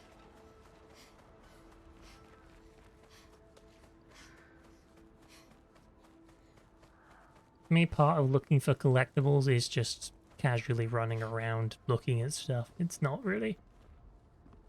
Sometimes I can go pretty in-depth and be like mental mapping it out where I've been, where I've not been. Sometimes it's just run around and look, because run around and look gets you a surprising amount of stuff. The other week, I think it was like 2-3 weeks ago, I was just running around looking, and every time I was like, you know, I'm going to try and look for this, I would instantly find it, like by pure coincidence. It was quite funny. I was like, I don't know where these lost gestrels are. It's about, and then I immediately saw one and I went, oh.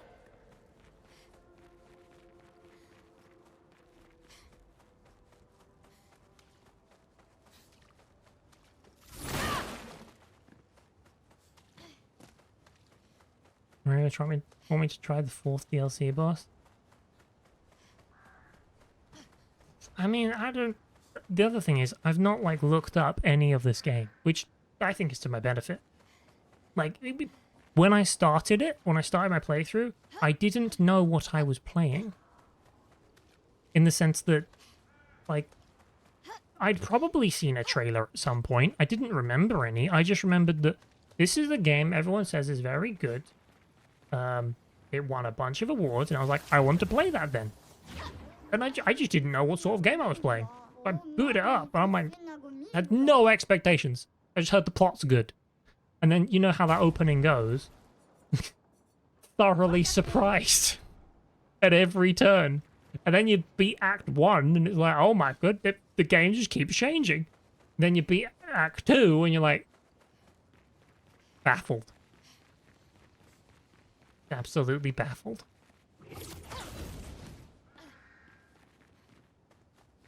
What that also meant was that I didn't know any with like what was it, the DLC zone, what was added later, what wasn't. So I went into the what's it, Verso's drafts.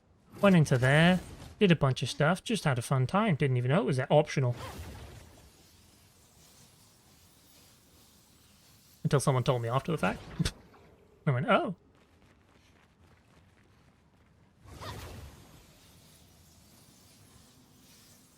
That was the best part? Which part? I said so many parts that I invalidated your message because I don't know which one that was in reference to.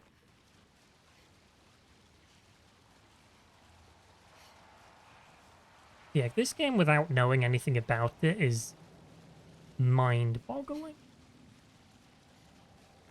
Because I wasn't even aware that there were, like, twists that were going to happen, you know? In my mind, I was just going to play a game and it was going to have a good emotional character plot. I didn't know that it was going to turn on its head 4 different times. And I've still not finished it. I've not played the final bit of the story, so it could do it again. I don't know. Don't tell me. Don't say absolutely nothing about things that have not yet happened. Because like, you know what it's like. Even when someone's like, "Oh, you're gonna love this bit," it gets your head whirring, crafting theories, and it's like, well, okay, if I've just said that I really like the plot twist stuff, and people are like, "You're gonna like the end," then I'm like, okay, so I should be ready to be surprised, which then will make it not surprising. Can't be doing that. Can't be just saying stuff. You didn't see I have 0 expectations in the first hour? Yeah.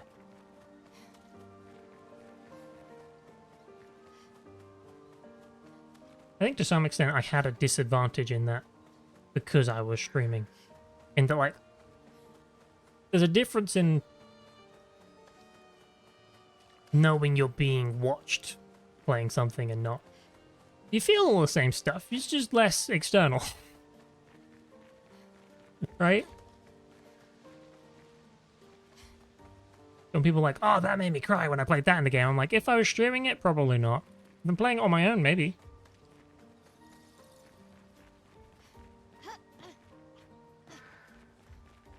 A different vibe. Well, it's also important. I think people who stream games should also just play stuff off stream every now and then so you remember what it's like. Okay, well, I've run through the whole area. I found a bunch of items and none of them were what I wanted. Also, I don't know if I really full cleared the beginning section. I took a path and it led me forwards. And if you take a path that leads you forwards, that means you've not taken the path that doesn't lead you forwards. So I've been up here, and I got a journal, but it was not a journal I wanted. Anything? I feel like there's gonna be some sort of secret, like this spot, you know, where there's just random little bits that have stuff going on, and you have to find them.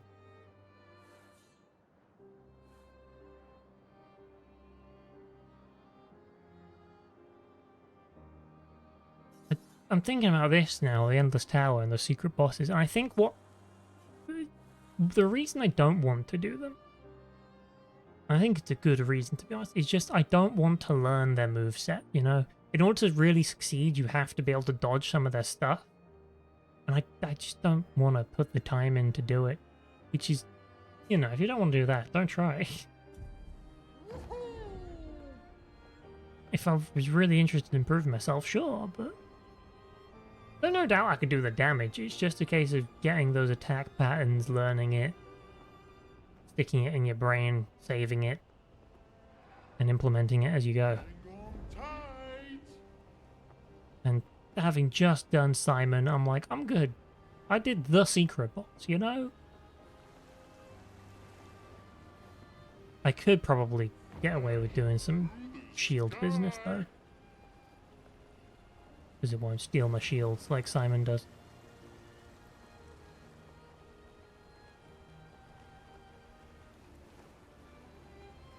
Yesterday farmed 755 Luminers, then built second team, CL and Monoko, beat the last DLC boss, and fully done with the game, except the gestural games. I did all the gestural games. They were so fun. You gotta jump around and three. I don't know why you would avoid them.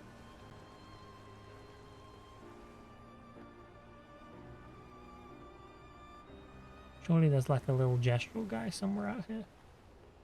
If I were a lost gestural, I'd get lost here. Very nice area looking.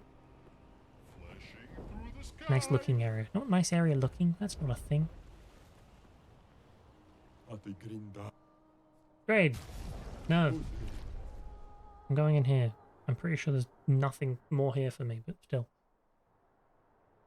What's my level? It's like 92, 93, 91. A range there. I'm nearly at max level, but I'm not quite.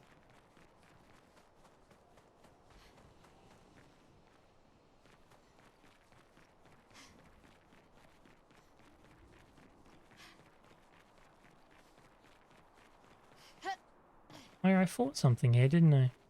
That's what this was.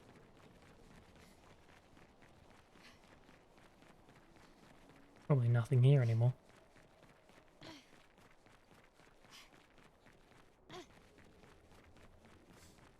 And this part is you didn't play this game on PC and console. You played it on a fridge.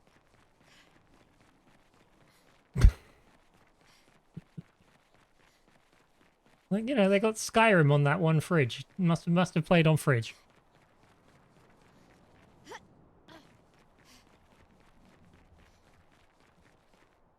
Or maybe you're like considering a Steam Deck or something, not a PC or a console. That would probably make sense. That's the most is a PC or a console, but isn't, that I can think of. Played it on an Android tablet with xCloud. Or Xbox Cloud Gaming. Was it ever called xCloud? Oh, that was a thing at one point. With touch controls. That is wild. But also I could see, like...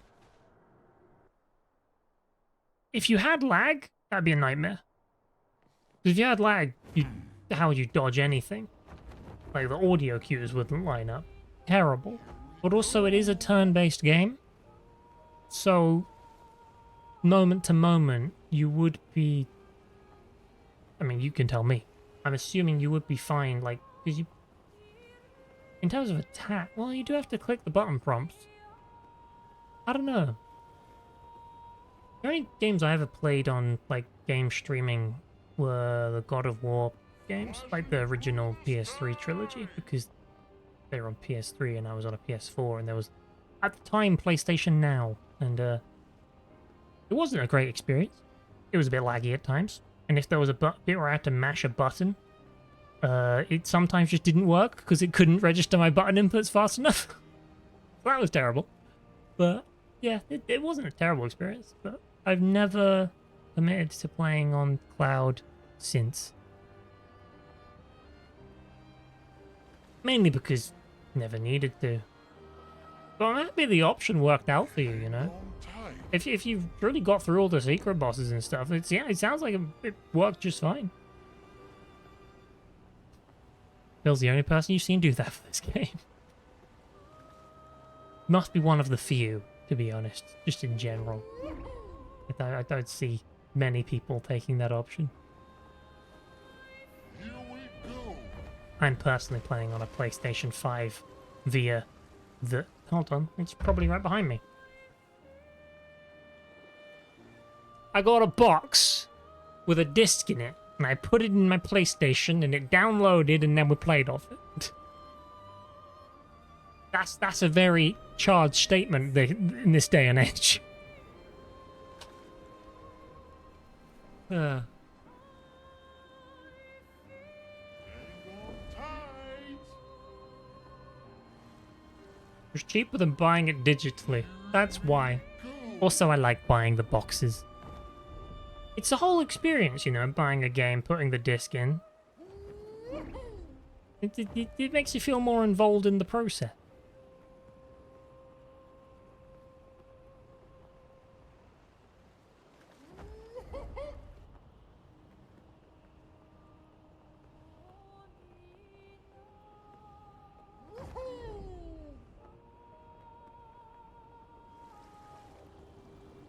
I really hope...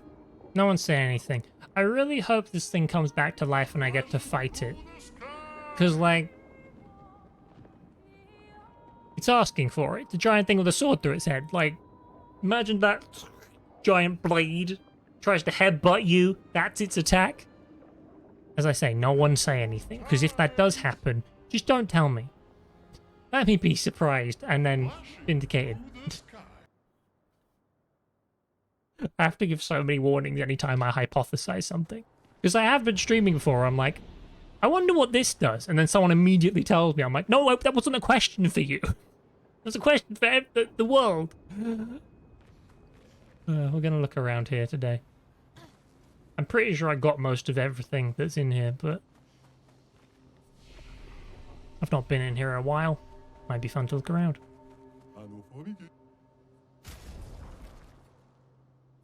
I have that. Longer powerful? Sure.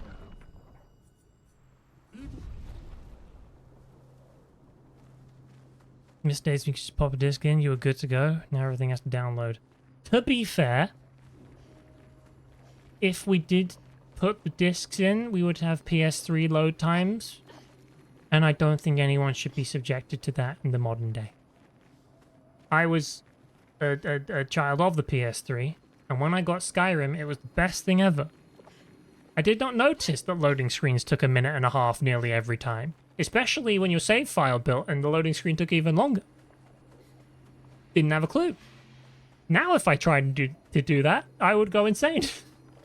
Anytime you went into a house, that game loaded.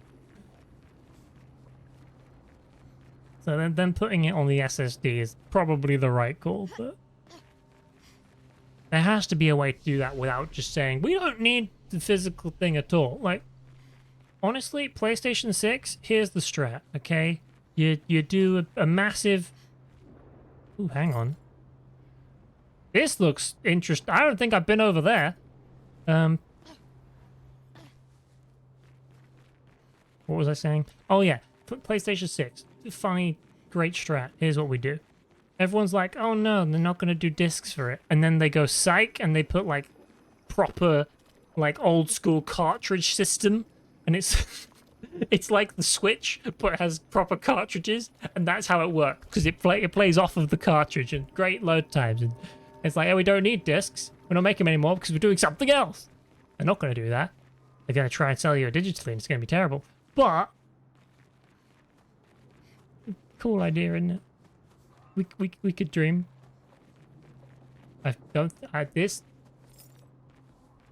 looks promising in terms of things I've not yet done.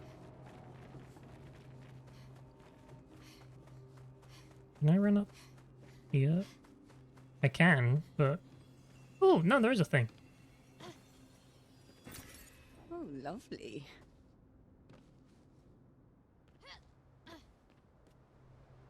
This is where you farmed luminas before going to the boss. Wait. Okay. I'll keep running around.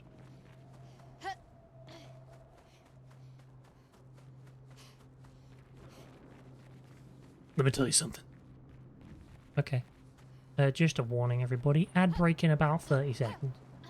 So, just so you're not surprised. Actually, because you're about to tell me something, what I'll do is I'll enact my streamer powers of very limited capability and snooze the ad break for 5 minutes. So we get another 5 minutes before there's an ad Have we break. here? You can only do that so many times before he gets angry at you, but...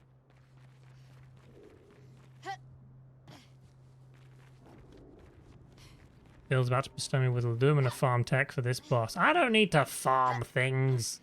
I'm boring and normal.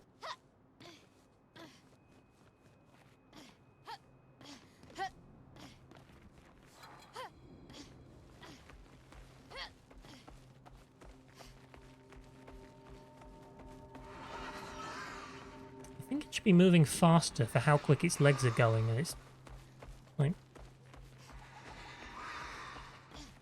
it's taking very small steps for something so big, isn't it? Bye.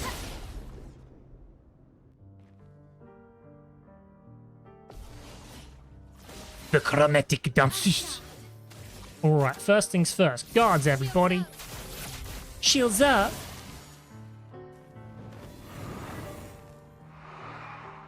I'm ready. Clones? Attack of the Clones. Star Wars joke. That's not even a joke. That's just a saying the name of a film. Alright, you can have this. Easy. Nailed it. Wasn't even difficult. Don't know why I was surprised. Lovely. Burn!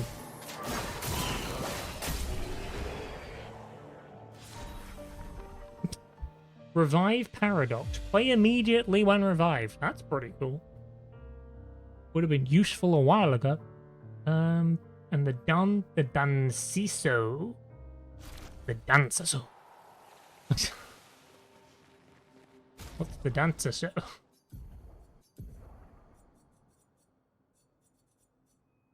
Base attack is 1 perfection per burn on the target. More powerful, 20% chance to burn on his. 1 AP on rank up. It's okay. Not that cool. Already found this boss, to be honest. You just farmed the DLC super bosses. This is definitely faster. I'm just not much of a farmer. Like, my aspirations, to be clear, are, like, get all the collectibles, win the game, have a platinum trophy. Nice time. Like, that's it. I'm not really... Sometimes I'm an extracurricular person. Depends on what the game is. Just in this case, I feel like I've stretched myself to interesting heights. I fought Oskio, I fought Simon, killed Oskio. Beat up clear. You know. I've excelled in certain places, and I'm good. If you talked to me like 3 years ago, I probably would have been much more into the idea of I must do everything. But, yeah, I can be proud of what I've done without pushing to the limit these days.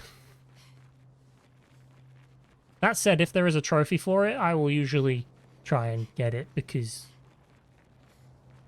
reasons.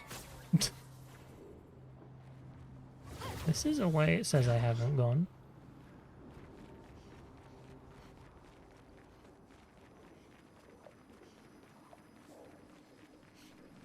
That's why Hollow Knight was terrible for me, because what they did for Hollow Knight on PlayStation, get the Platinum Trophy, you have to defeat something called the Pantheon of Hallownest. Anyone who knows what that means knows it's really difficult, because it's 47, 42, 47 bosses, I think, back to back, increasing in difficulty. And you're not allowed to die. It's so difficult, but I did it because I wanted the trophy. I was like, no, I will conquer this challenge they have set for me. I just have to trust that they set the nice challenges and not the really, really, really, really mean one.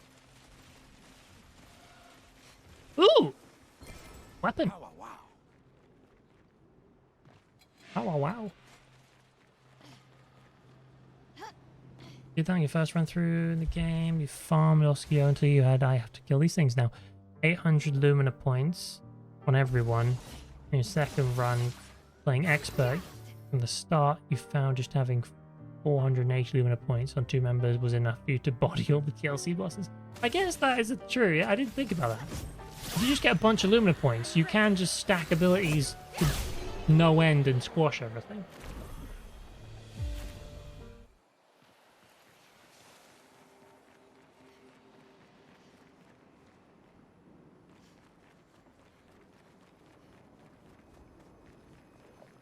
Oh, there are the ads. Okay.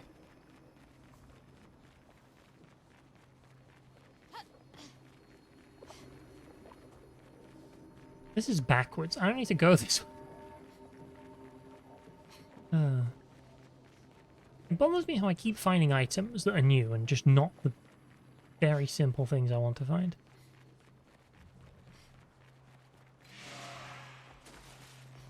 Like, it shouldn't be too difficult to find the expedition journals I'm missing, because they're bright, glowy things that really stand out.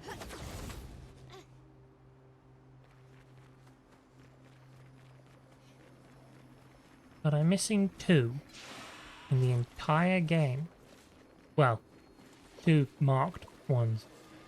Sometimes I get a random expedition journal and it's like, this one wasn't on the list, but it is now. And that's annoying. Every time.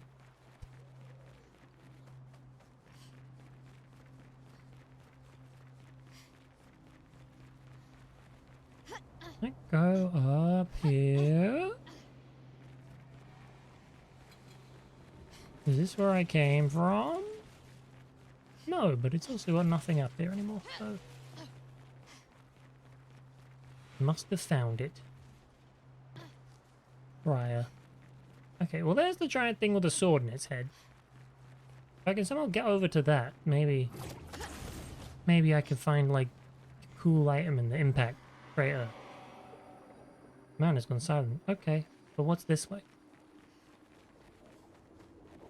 This certainly looks important. Okay, I definitely never stood directly here before. Or if I have, I was really unobservant. I think I may have just been unobservant and ran past it. Wake up!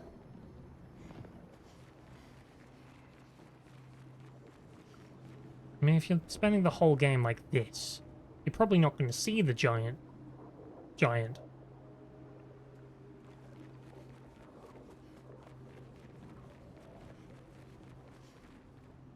Not tonight. Excuse me. I would like this chroma. Not because it's going to do anything, because then I can say I picked it. Hello. Fine. I shall fight you.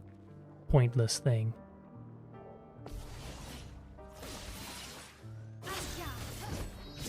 To my memory, the Crimson Forest was kind of a nightmare. Not as bad though as the like the Night Sanctuary or something. It's also a red forest, funnily enough. But like that, yeah, the ones where it's all maze-like circles running around, just trying to find your way. Usually with the Sacca Patate ones, you have to fight.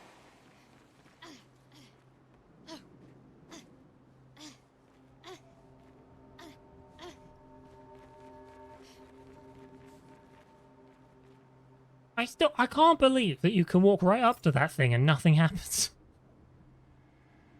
Like, this is a massive Chekhov's gun if there ever was one.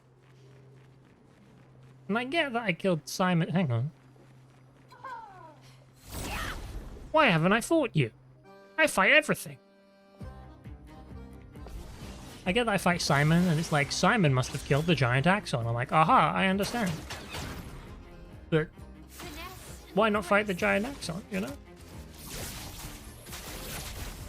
Everyone get some shields.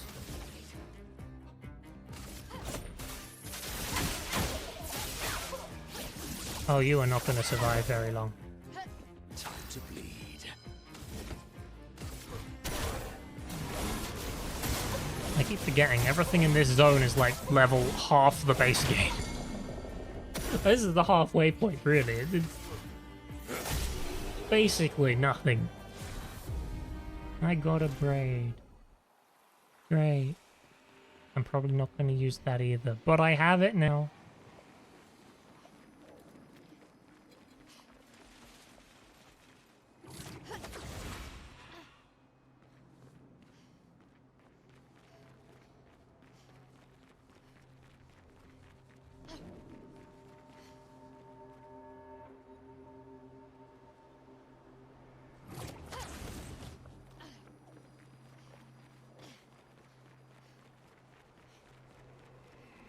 I remember going down there.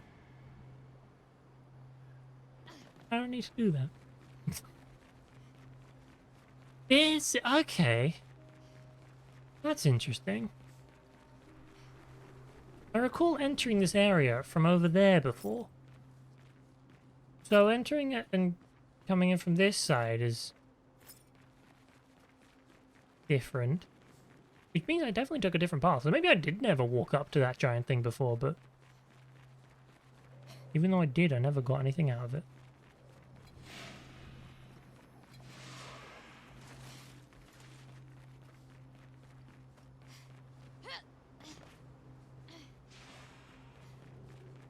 You know what I wish I had in this game? But they probably didn't give me on purpose. Local area map. Like, if I could just click the map button right now and I could see where I've been in this area. Exploration, so much easier. But also, if you have a local area map, it's not much exploration. It's... Okay, check the map. Have I been there yet? No? Okay, walk over there. Oh, I have now checked out this corner. Open the map. Okay, I'm gonna go this way. Like, when you give people a map, they're inclined to look at it a lot more. And not just explore based on vibes. And exploring based on vibes is part of the fun of exploration.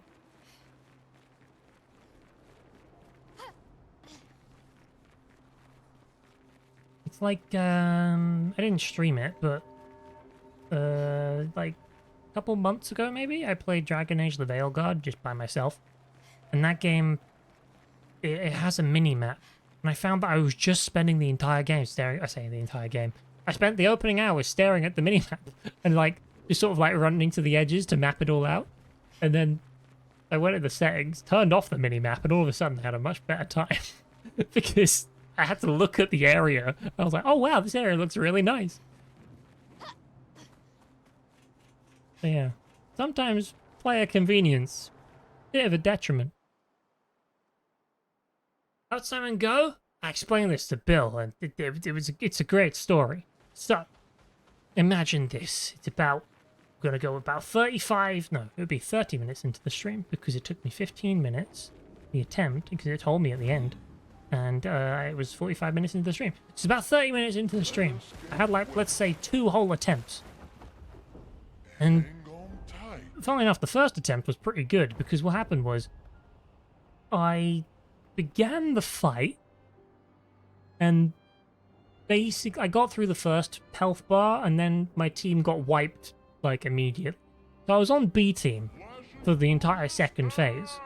And with just Verso and Monoko, I managed to get him into that bit where he wipes the team and you're meant to use a B team. So obviously I lost, and I was like, huh, that was pretty good. For, like, just the B team. So then I go back in, and maybe it's like a go or two later.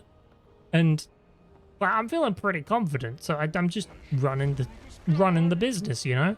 I get my Gamage in, and my Gamage, because I've changed my abilities around and taken off some stuff and added in, like, when on low health, get more damage, it does 18 million damage instead of the 12 million. So, like, half his health bar gone. Great. Then I think I get another one in, maybe for less. I don't recall how some of that health bar got depleted, to be honest. But a bunch of it did. He wipes my team. We go into the next phase. It's Monoko and Verso. It's like, whoa, this is intense. If he hits me, I'm basically dead. He does like triple moves now. It's terrifying. And because he wiped my team, I had a break meter full on him. So I broke him. He didn't get his first move. We go into Verso. Verso, I just do a Steel Strike. Like, you know, the one where you charge up and you just go next turn because he gets 2 turns in a row. So I get myself to, like, B rank, and I'm like, okay, well, that's not... It didn't do a lot of damage, but, like, I guess I'm in a better place now. And then it's Simon's go. And Simon's, like, full body, like, I'm gonna target Minoko, and he's gonna die. I'm like, okay. Well, I tried to dodge. Failed. Minoko, down. It's Verso's turn, and I go, wait a minute. Because in Minoko's death, I have Breaking Death on, so the break bar is now full. Verso has a weapon that base attacks break the enemy, and you go to S rank. And I went, wait a minute, I think I can win. No, I believe I can win. And so I do my base attack, it breaks the enemy. I'm like, looking, he's got about this much health left. It's like, let's call it a 5 million looking sort of section. I'm like, I think I have enough. Currently, Verso is alone. He has Solo Fighter or whatever it's called. It gives you extra damage when you're alone. He's on 1 health. He has Death's Door, which gives you more damage when he's alone. This guy's stunned. We're going to use Endbreaker, which does more damage on stunned targets. I'm like, I'm just going to push this button. I think I'm going to win. Push the button. Delete the health bar. Win. Very satisfying. But like, I was literally, it felt like such a risk because he was literally the only one alive. He was the last one standing. Of course, I had a bit of insurance because if he died, he would have come back to life, I think. But nonetheless, because he had second chance on. But pretty intense and pretty exciting. Maybe I should go explore the Visage again. Just for fun. And I was also... Yeah, Red. I was really happy in a way, because I didn't skip that last section where he deletes your party, and I'm like, just skipping it, it's cool. It's like a complete flex, like, look how cool I am. You don't get to do your coolest moves. But also, like, it's a bit of a test. It's a skill check. It's like, okay, we're going to take away your favorite 3 people. Have you still got the stuff? And the answer was, yes, I still have the stuff. To be able to answer that attack with, no, I'm good. A very rewarding experience.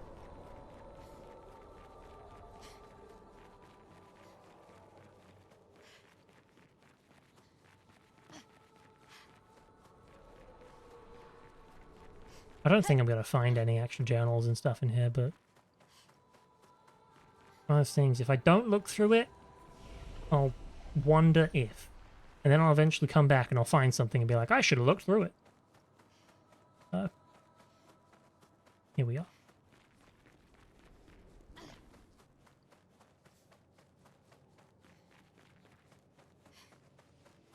The other fun thing that I noticed when I was fighting Simon, that first one I did where I got all the way with just the B theme, I realized that the Verso move, Endbreaker, I had it do way more damage than I expected.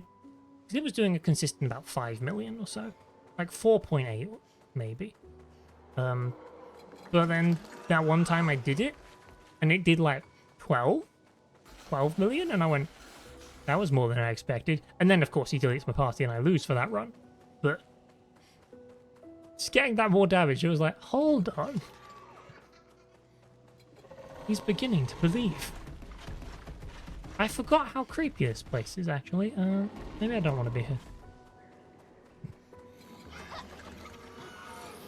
There is a part of my brain that is really pleased anytime I get to employ, like, Call of Duty Zombies tactics and just ignore enemies by running around them in circles tactically.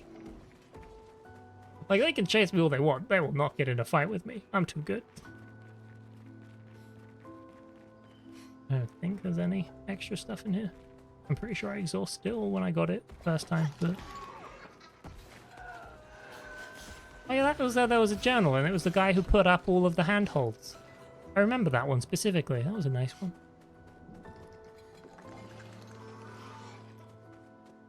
Eyeball.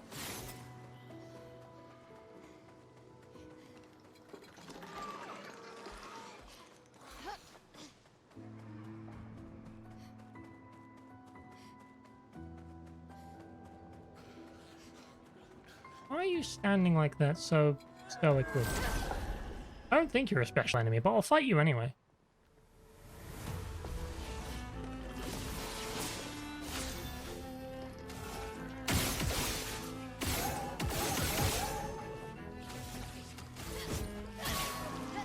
I'm ready.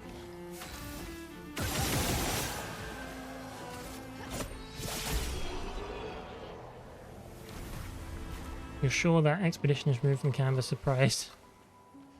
Pissed off a lot of people since the game's been out. Oh yeah. Because you think, speaking for myself, psychologically, you beat the first health bar, and you're like, okay, that was the fake out, you know? We problem solved. I'm through that bit now. Now I just have to bring this guy to the end. To see him have like an extra phase in there throws you off completely. Why can't I run in its mouth? That would be funny.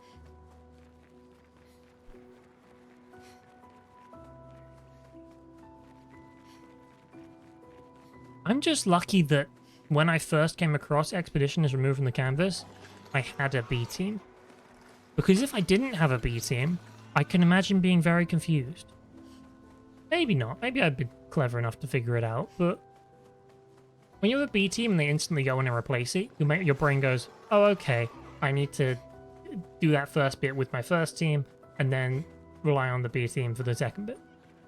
When you don't have that, maybe you just think it's a wipe mechanic you have to somehow survive. You're like, well, how do I dodge that? Parry it?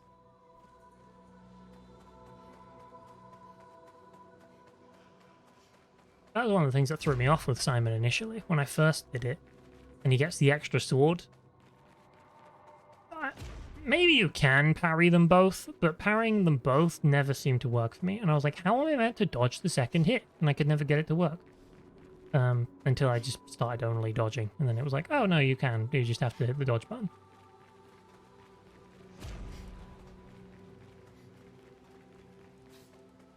Honestly, what whipped me more than Expedition is removed from the canvas was Oskio's final death rattle, where you bring down his health bar and then it's like, he will now destroy the world or whatever. I'm like, what? What? What? What do you mean? What? And then it's just the gradient, like, in the black and white. And I go, oh, okay, I need to gradient parry. Hit the button. Hit it too early, of course, because who wouldn't? Blows me up. And I'm like, ah. Gotta go again, I guess.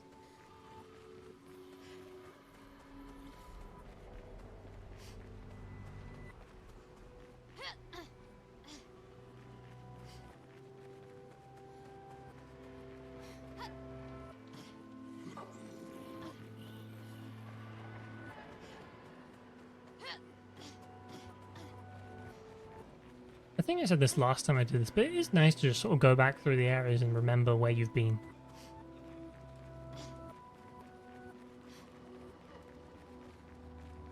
Even though I'm not actually finding the collectibles I'm looking for. I don't know, it's just kind of cool. Be reminded of all the places you've been like weeks and weeks ago if you're me. Because I play this at such a slow rate. Like, I was in this area months ago, probably. Keeping in mind, I started playing this game on, let's call it like the 16th of January. We're currently in August. Just once a week I have been playing this game for 3 to maybe more hours at a time. Never more than 4. And truly long played the game. It has been an expedition, and next week when I finish it, I think it's gonna be exciting. It's gonna hit real hard because we've been on such a, like, in real terms, a long journey.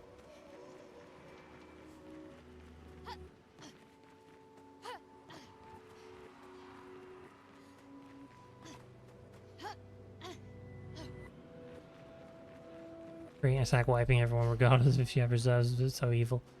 I feel bad for anyone who actually took a hot minute to beat Oskio only for that to happen. That was me! Like, ooh, hello. An advantage. I'm a catalyst. almost was excited there. Yeah, when I fought Oscar, I straight up like put in all that effort to get to the end of that health bar. I didn't have like supreme damage back then either, so I was properly fighting for it. And then you just bloop. It's like simultaneously though, from the exact same move. Can you imagine? Maybe this was you. Maybe this, you know, people that did this. Imagine if you did that fight and you nailed that gradient parry first try. Imagine that. The sheer awesomeness you must have felt. Like, you thought you could wipe me? No.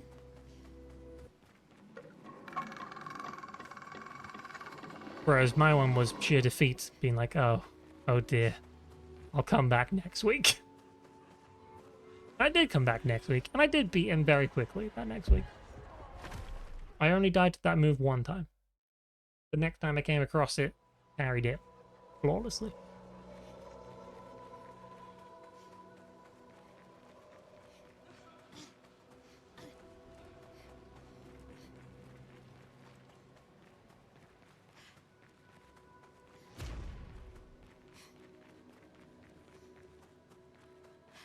It is insane how time really flies when I just spend the day chatting, playing this game. Like, the days where I'm like deep in plot and so much is happening. The stream doesn't pass by like lightning quick, but it's like pretty measured. You know, there's moments where I stop and I'm like, cool, he's all like 2 hours, yay. Today, I spent 45 minutes doing a boss. I've just spent the rest running around, and it feels like time has just zipped by. It's already like 5:30 when I started at 3.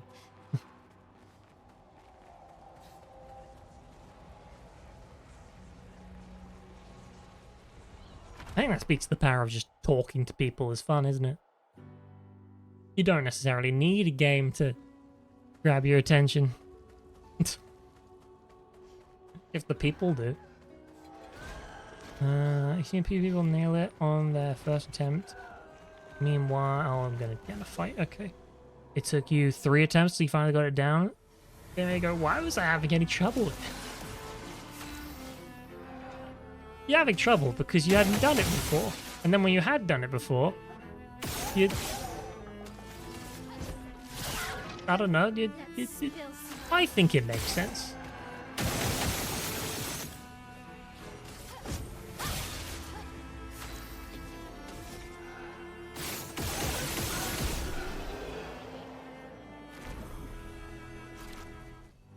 I think the first time, for sure, the odds are you're gonna fail, I think, because unless you have supreme patience, you press the gradient parry button too up. The second time around, the odds are so much better because you know, just don't press it early. And so you pay attention to like the the pulsing thing, and I don't know, there's an instinct.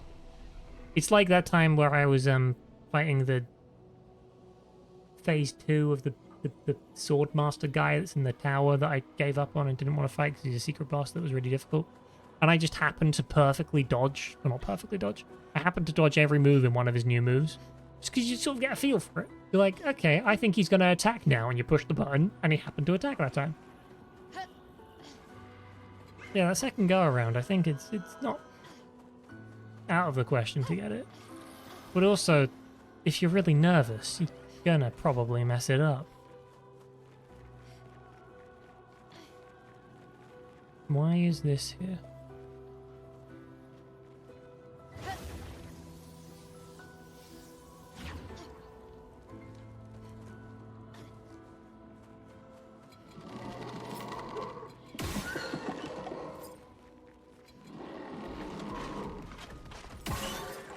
Come follow me.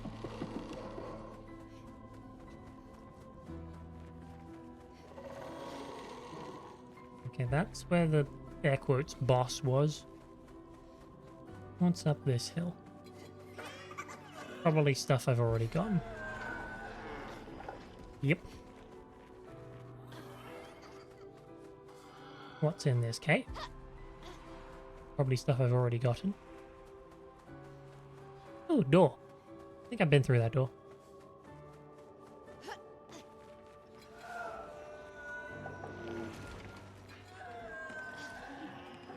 I'm gonna go through the door. Not been through a door in a while. Might just look around the mansion. To be honest.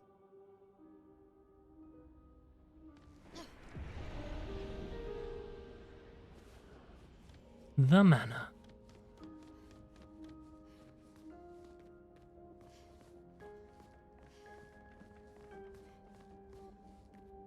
Green attack. Left you over. Literally, you were able to beat it in the first attempt. Because of that green attack, it took you 7 attempts. Oh no. You did it backwards.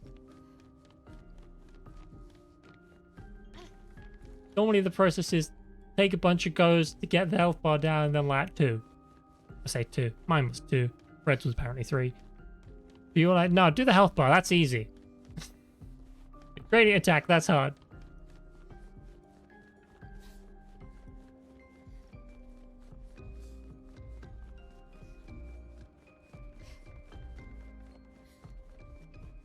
To be fair though, Bill, you were on like cloud. If I'm remembering correctly, it wasn't Red that said it. So like maybe the gradient attack was actually harder. Maybe the response time was different.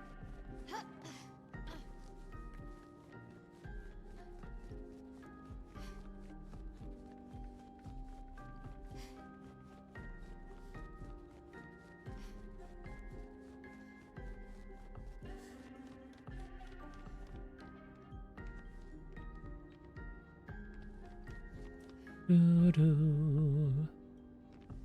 Dum dum da dum.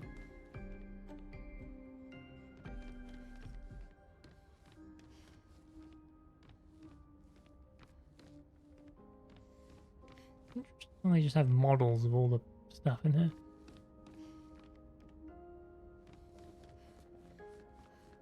Well, I guess the idea is they're like artists, so maybe these are just their paintings, but in 3D.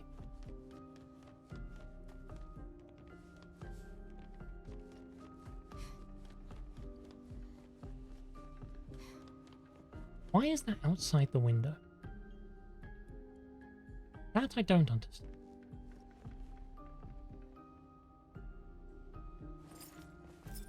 Is that like representative of the paintress now outside the world and trying to get back? I don't know.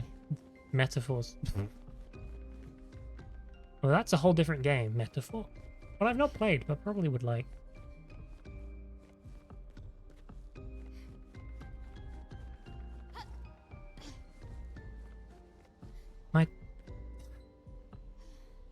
So this entire time, naturally, I'm thinking things in my head while we're walking around here. Obviously. Everyone thinks. So I come down these stairs and I think, I wonder what happens if I go out the front door. Then I instantly remember that's the exit. Like, it doesn't take you to the courtyard or anything. It just takes you out of the area as it has the entire game.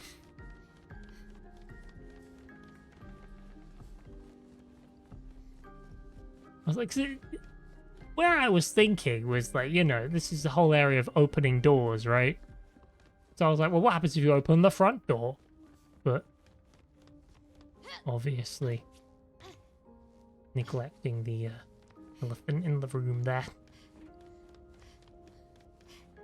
And this is the basement, which I've already extensively explored.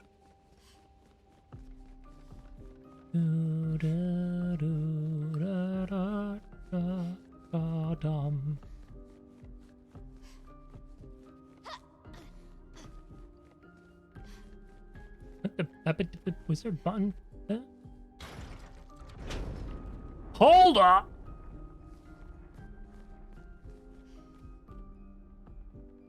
What have I done? Don't tell me. What have I done? I just did something.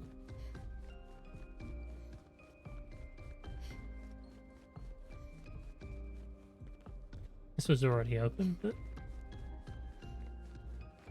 can't go through there.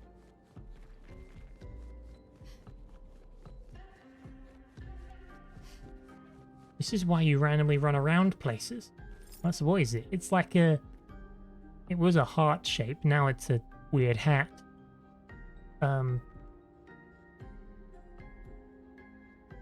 Looks like it could be the hat of the siren, to be honest, but... I mean... It made a noise that sounded like some sort of secret door. So I just have to go stare at every single wall now until I find a secret door that's open. Maybe! Oh, how about that? Ah! Aha! Okay.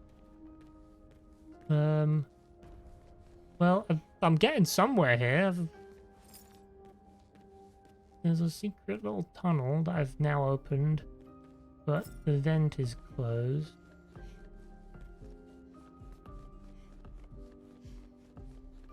So in theory, this moved some furniture then?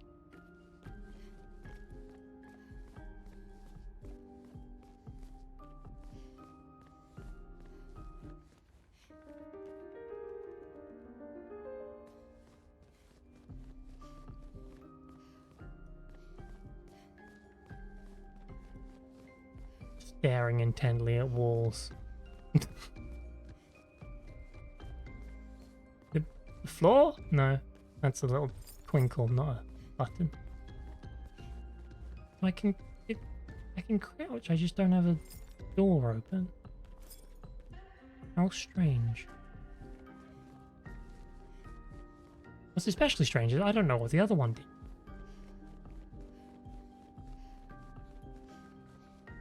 Like, it was here, and it made a rumbly noise. It was behind? No?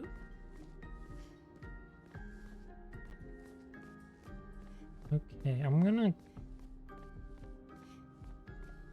cautiously guess that maybe it's somewhere else in the house I have to look.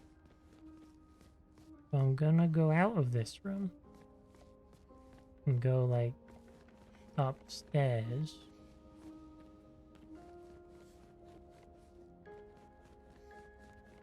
And maybe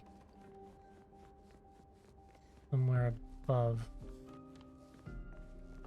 there will be something. That's a piano.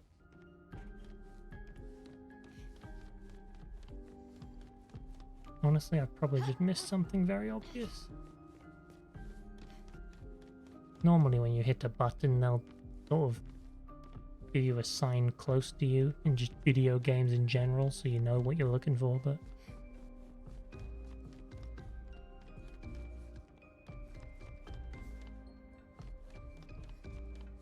But there is also an element of puzzles come in threes. And I've only hit 2 buttons.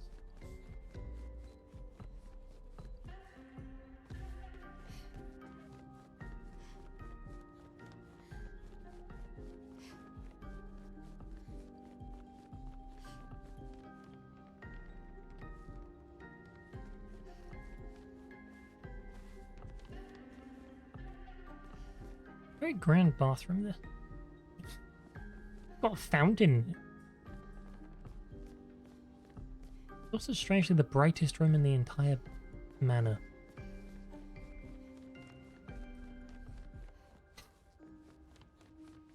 I mean, in a game that's all about light and dark, clear, obscure. Weird that the bathroom is the light, but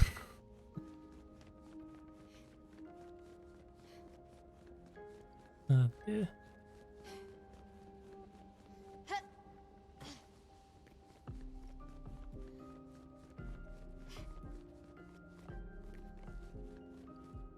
I'm gonna be here for half an hour not knowing what I'm doing, aren't I? Like, maybe it's a bug. Right? Like, it could... I don't think it would be. Maybe, like, this was gonna be opened by the other one. Go up fireplace.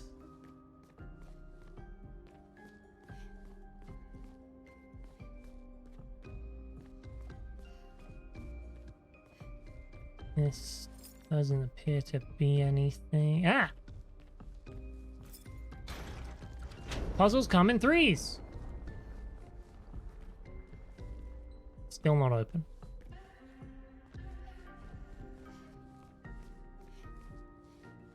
But staring at the wall intently did help. And so that's what we'll do now.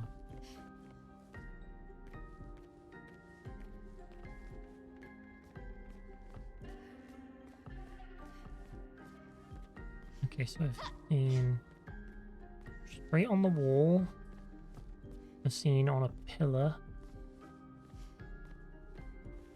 scene on a desk.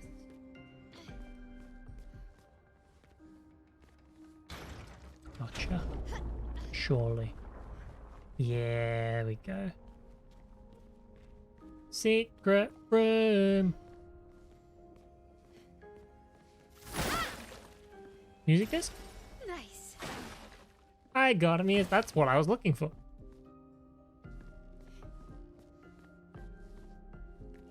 And what is this room? Like a draft room, but not quite.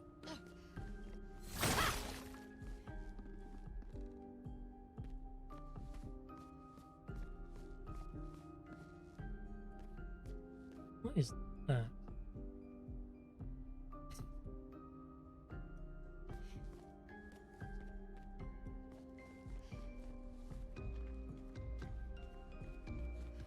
I'm very happy I found that. As if I was eventually going to have to look up a guide or something to find the last couple of music discs. That would be one I was really sad I would be really sad I didn't find, because it's literally just a puzzle in plain sight. Let's go to inventory. Inventory. Quest item. Nocturne or un masque de tristesse. 2, 4, 5, 6, 7, 8, 10, 12, 14, 15, 17, 19, 21, 23, 25, 26, 27, 28, 30, 31. I'm missing 2 music discs. 2 music discs, 2 journals, 2 missing gestrals. We found my limit. I can find every collectible but 2 of everything.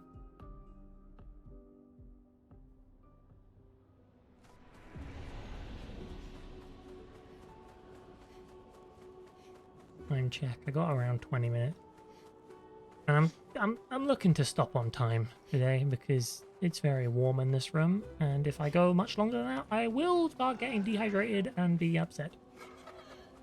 I could just get another drink, but leaving the room is probably the key element that will invoke health.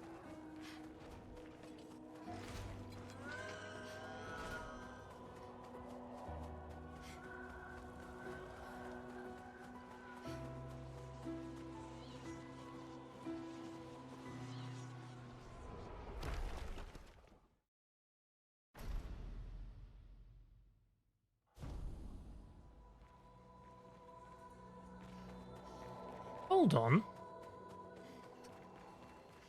How random. What have we here? Don't know how I missed that before. Also, this does reaffirm my understanding that purple pickups can be music discs. How do I leave? Oh, you have to climb.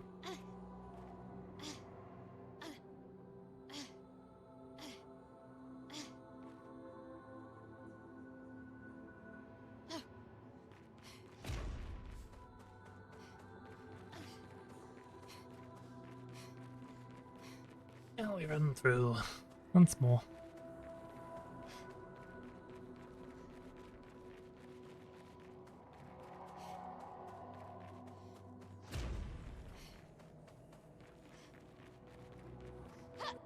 I highly doubt there'll be extras in here.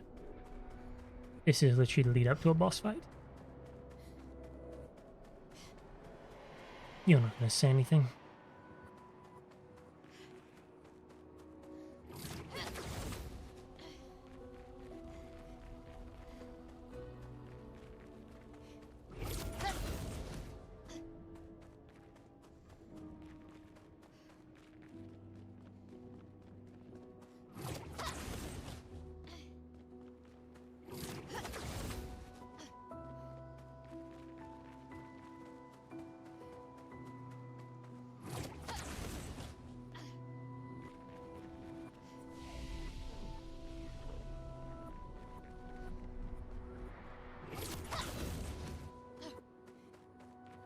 this is where the fight was, I believe.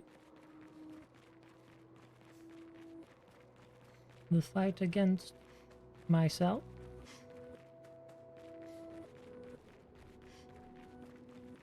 I do think this is a game I'm going to have to replay off stream at some point, just to, like, knowing the plot now, go through all the earlier stuff and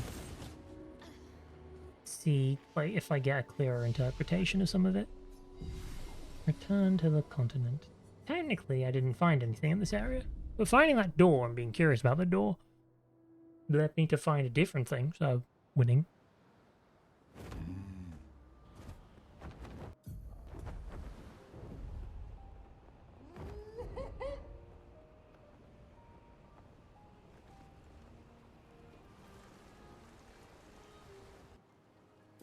Okay, where have I looked? We'll go bit by bit. I've looked on this beach. I've looked over here. I've looked over here. On this beach. That's the Reacher. I've looked through there. Not twice, but a good one time.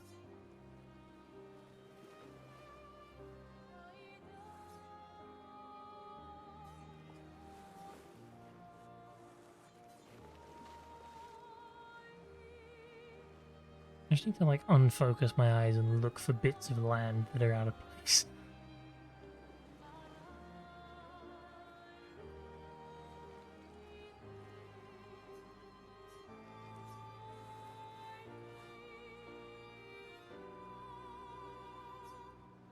What is the chosen path?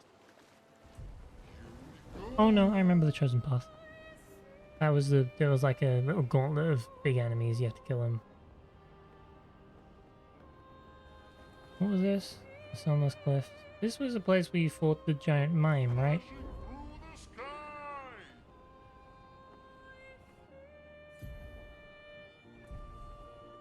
Yeah, and that's like a little extra bit. Looked there.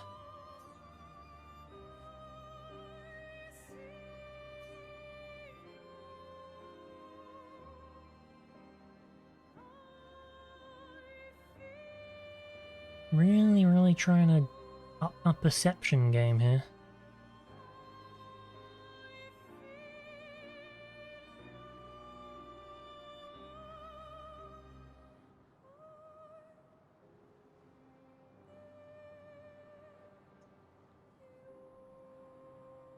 I'm not seeing a lot that I haven't been to.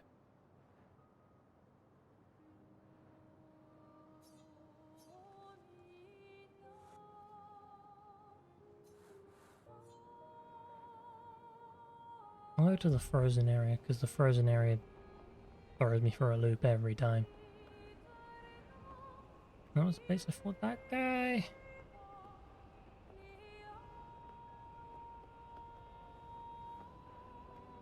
Hello, frozen zone. Right, so this is the little extra bit where there was some enemies. This is the zone between the Frozen Heart and Minoko Station. This is where there's like a guy on a cliff that had a big mine, blew him up.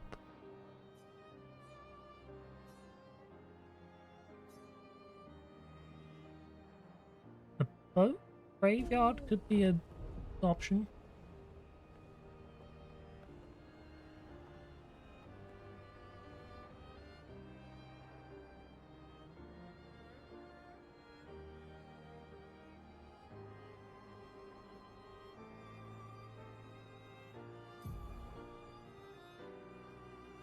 Or the stone quarry. I could check out the stone quarry. Flashing through the sky. I think I've been there multiple times, but... Oh yeah, it's the guy who blows the horn.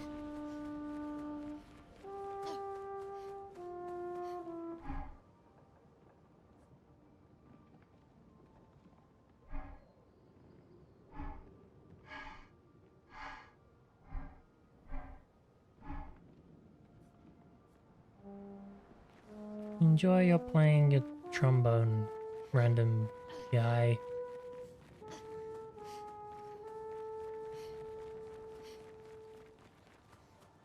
Well, I can categorically say this is not the place to find extra stuff. One less place on the list. To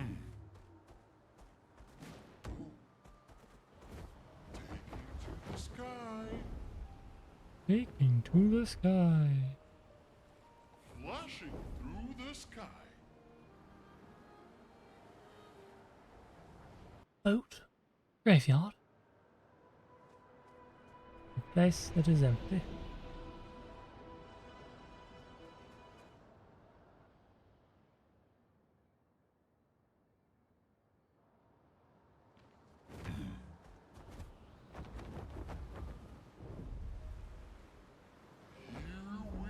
Here we go.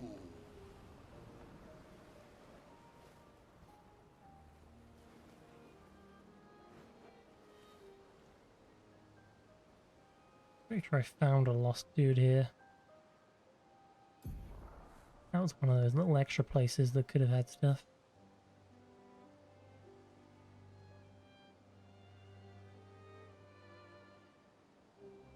There's got to be some places you can only fly to at the beginning of the game. And they might have lost gestrels.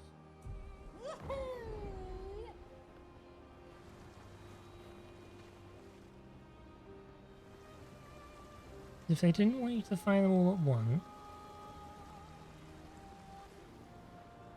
you'd need to fly to some. Through the sky.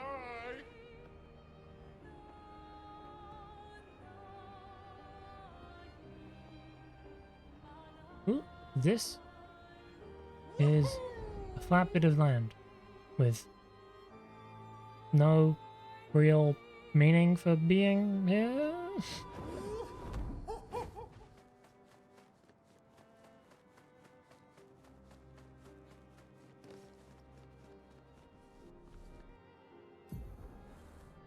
And it's not marked on the map, curiously, so maybe I need to stop spying the map for things to land on.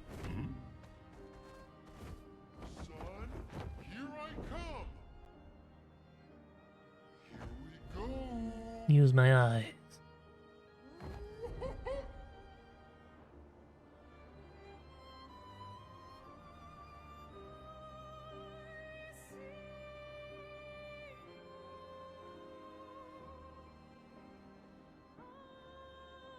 I take it slow. Scouring the zone. For all possible lost gestural contact points. That was a very long-winded way of saying, I look for the thing.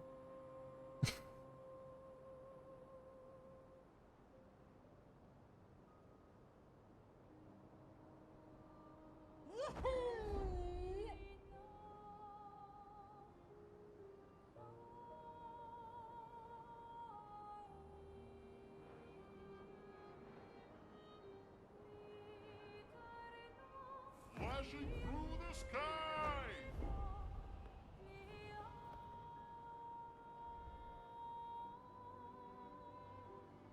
Try not to move the camera too quickly. That's how you miss stuff.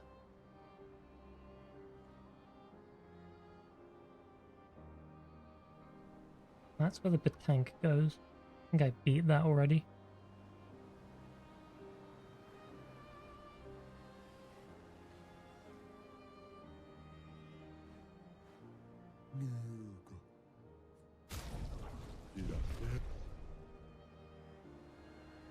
I think I've already looked through this zone pretty thoroughly.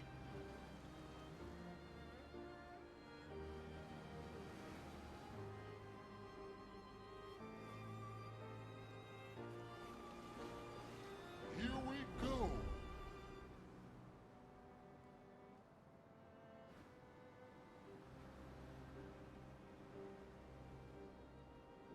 Flash through the sky.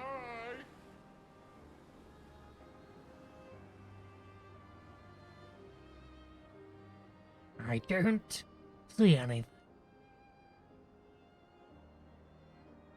So I'm going to write this area off then. This entire side bit, nothing here. Hang on tight.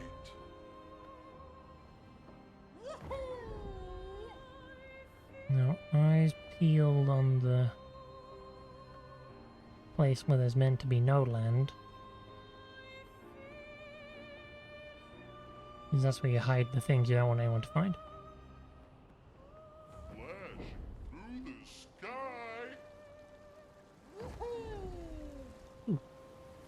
Oh, I want to go through that. Here we go. Can I? Hold on, this might be a stupid idea. Can I land here? Oh. No, I can't. That would have been funny if you could land on Lumia without going into it. You can already land here though. Yeah.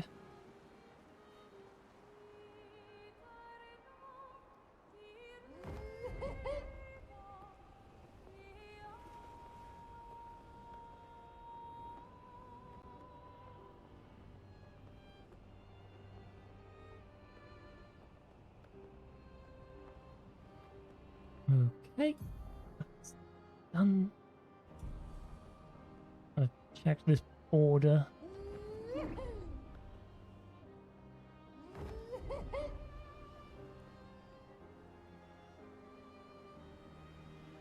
I've been to the Dark Shore multiple times. And I'm fairly certain I've got everything in there.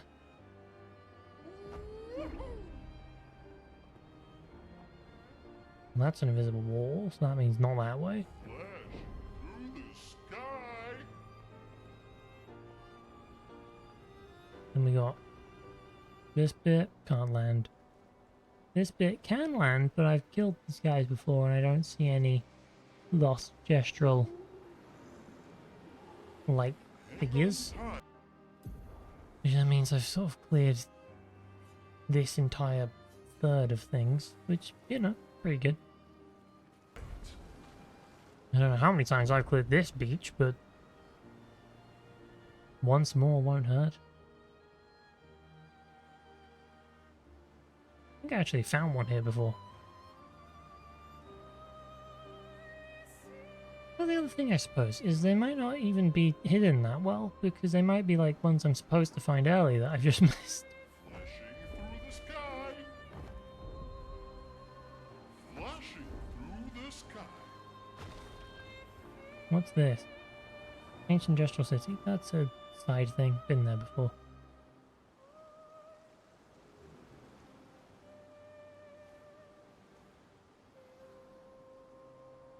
And I recently checked that zone. And this zone. And the underwater zone. And this zone.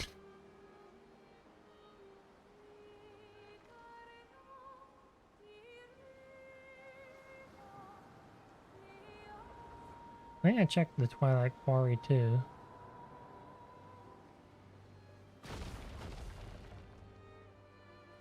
And I definitely checked SKA's nest.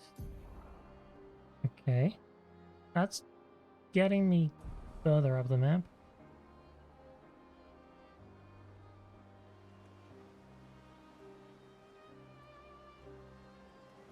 I wish there was a hint system. I ask someone, where have you seen one of these gestuals? And they might say, oh, around this zone. You go, okay.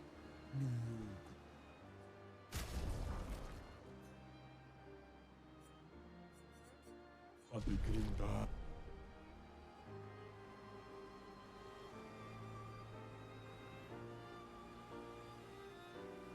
think this is where I found one of the first lost dudes. Where does this go? Stone Wave Cliffs. Right, yes, I've been back there because that was where I found the Gustav record.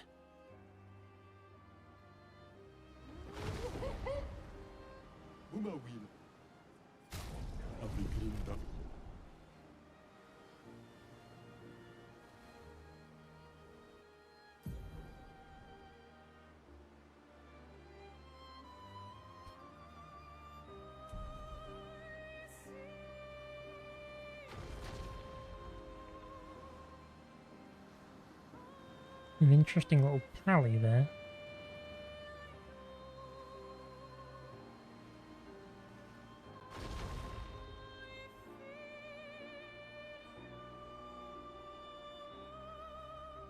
Imma will. Hello, trader. Just checking.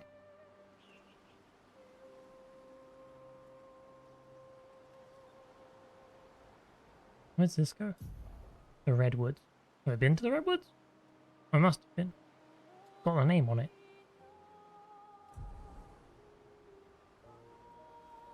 And then this is the little bonus zone that I found the other day.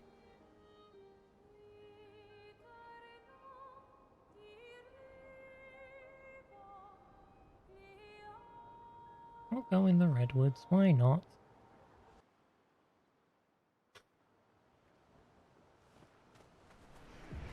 Yeah, this is where I got like, okay, I'm good. Don't need to be here. I literally was there most recently. Okay.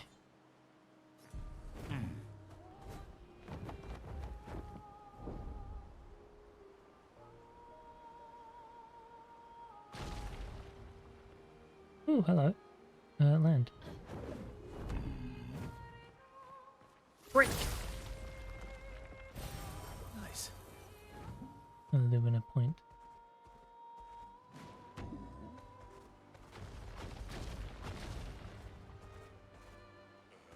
Acceleration.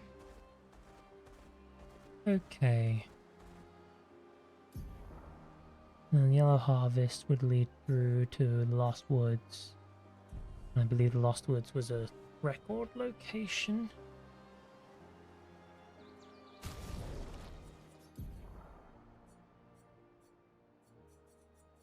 I'm missing 38 and 60.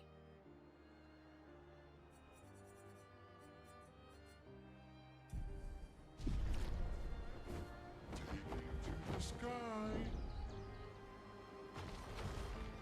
I think I should probably decide if I'm looking for the Lost Gestrels or the Expedition Journals first. Because one will require going in areas and one won't.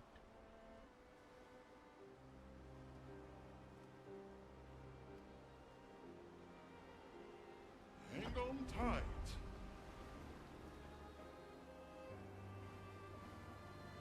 Flashing through the sky.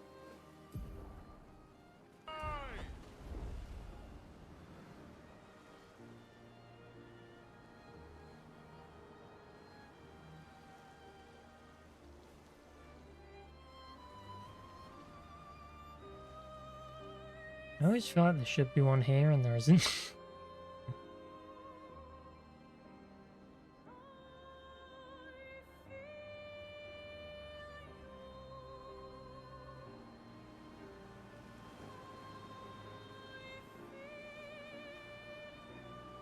Imma will.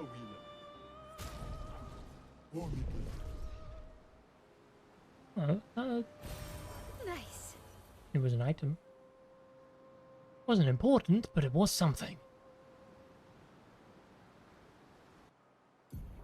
Okay.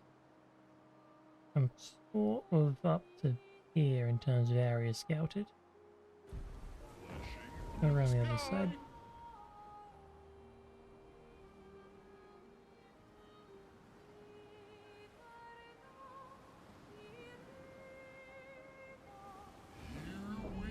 I see nothing. Okay. So not this island. Not this island, and not around here. Not up here. Which does firmly put me in this second half of the game. Hang on tight. Let's check the Bell Island once more. Don't know if there's gonna be anything, but Here we go. just so I can be confident.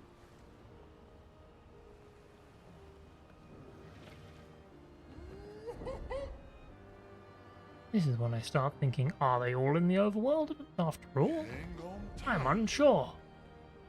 Flashing through the sky.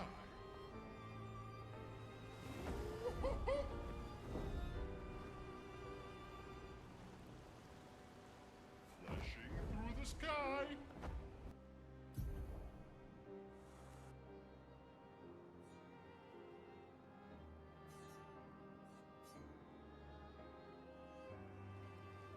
I think I'll just end here. I'm getting Flashing fatigued. through the It's getting warm. I should give myself a break. And by a break, I mean stop for the day and do this off stream. Come back next time, finish the story, have a nice time.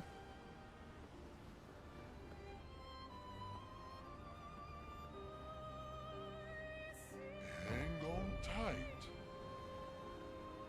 Yeah. We'll do that. Okay.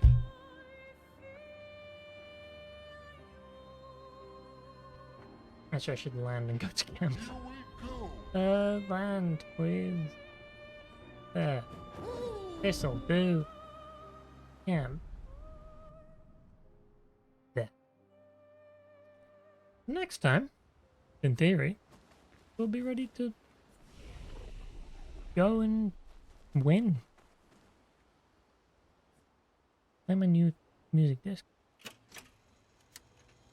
I worked hard for this one. Oh, it's the backwards one. Yeah, there.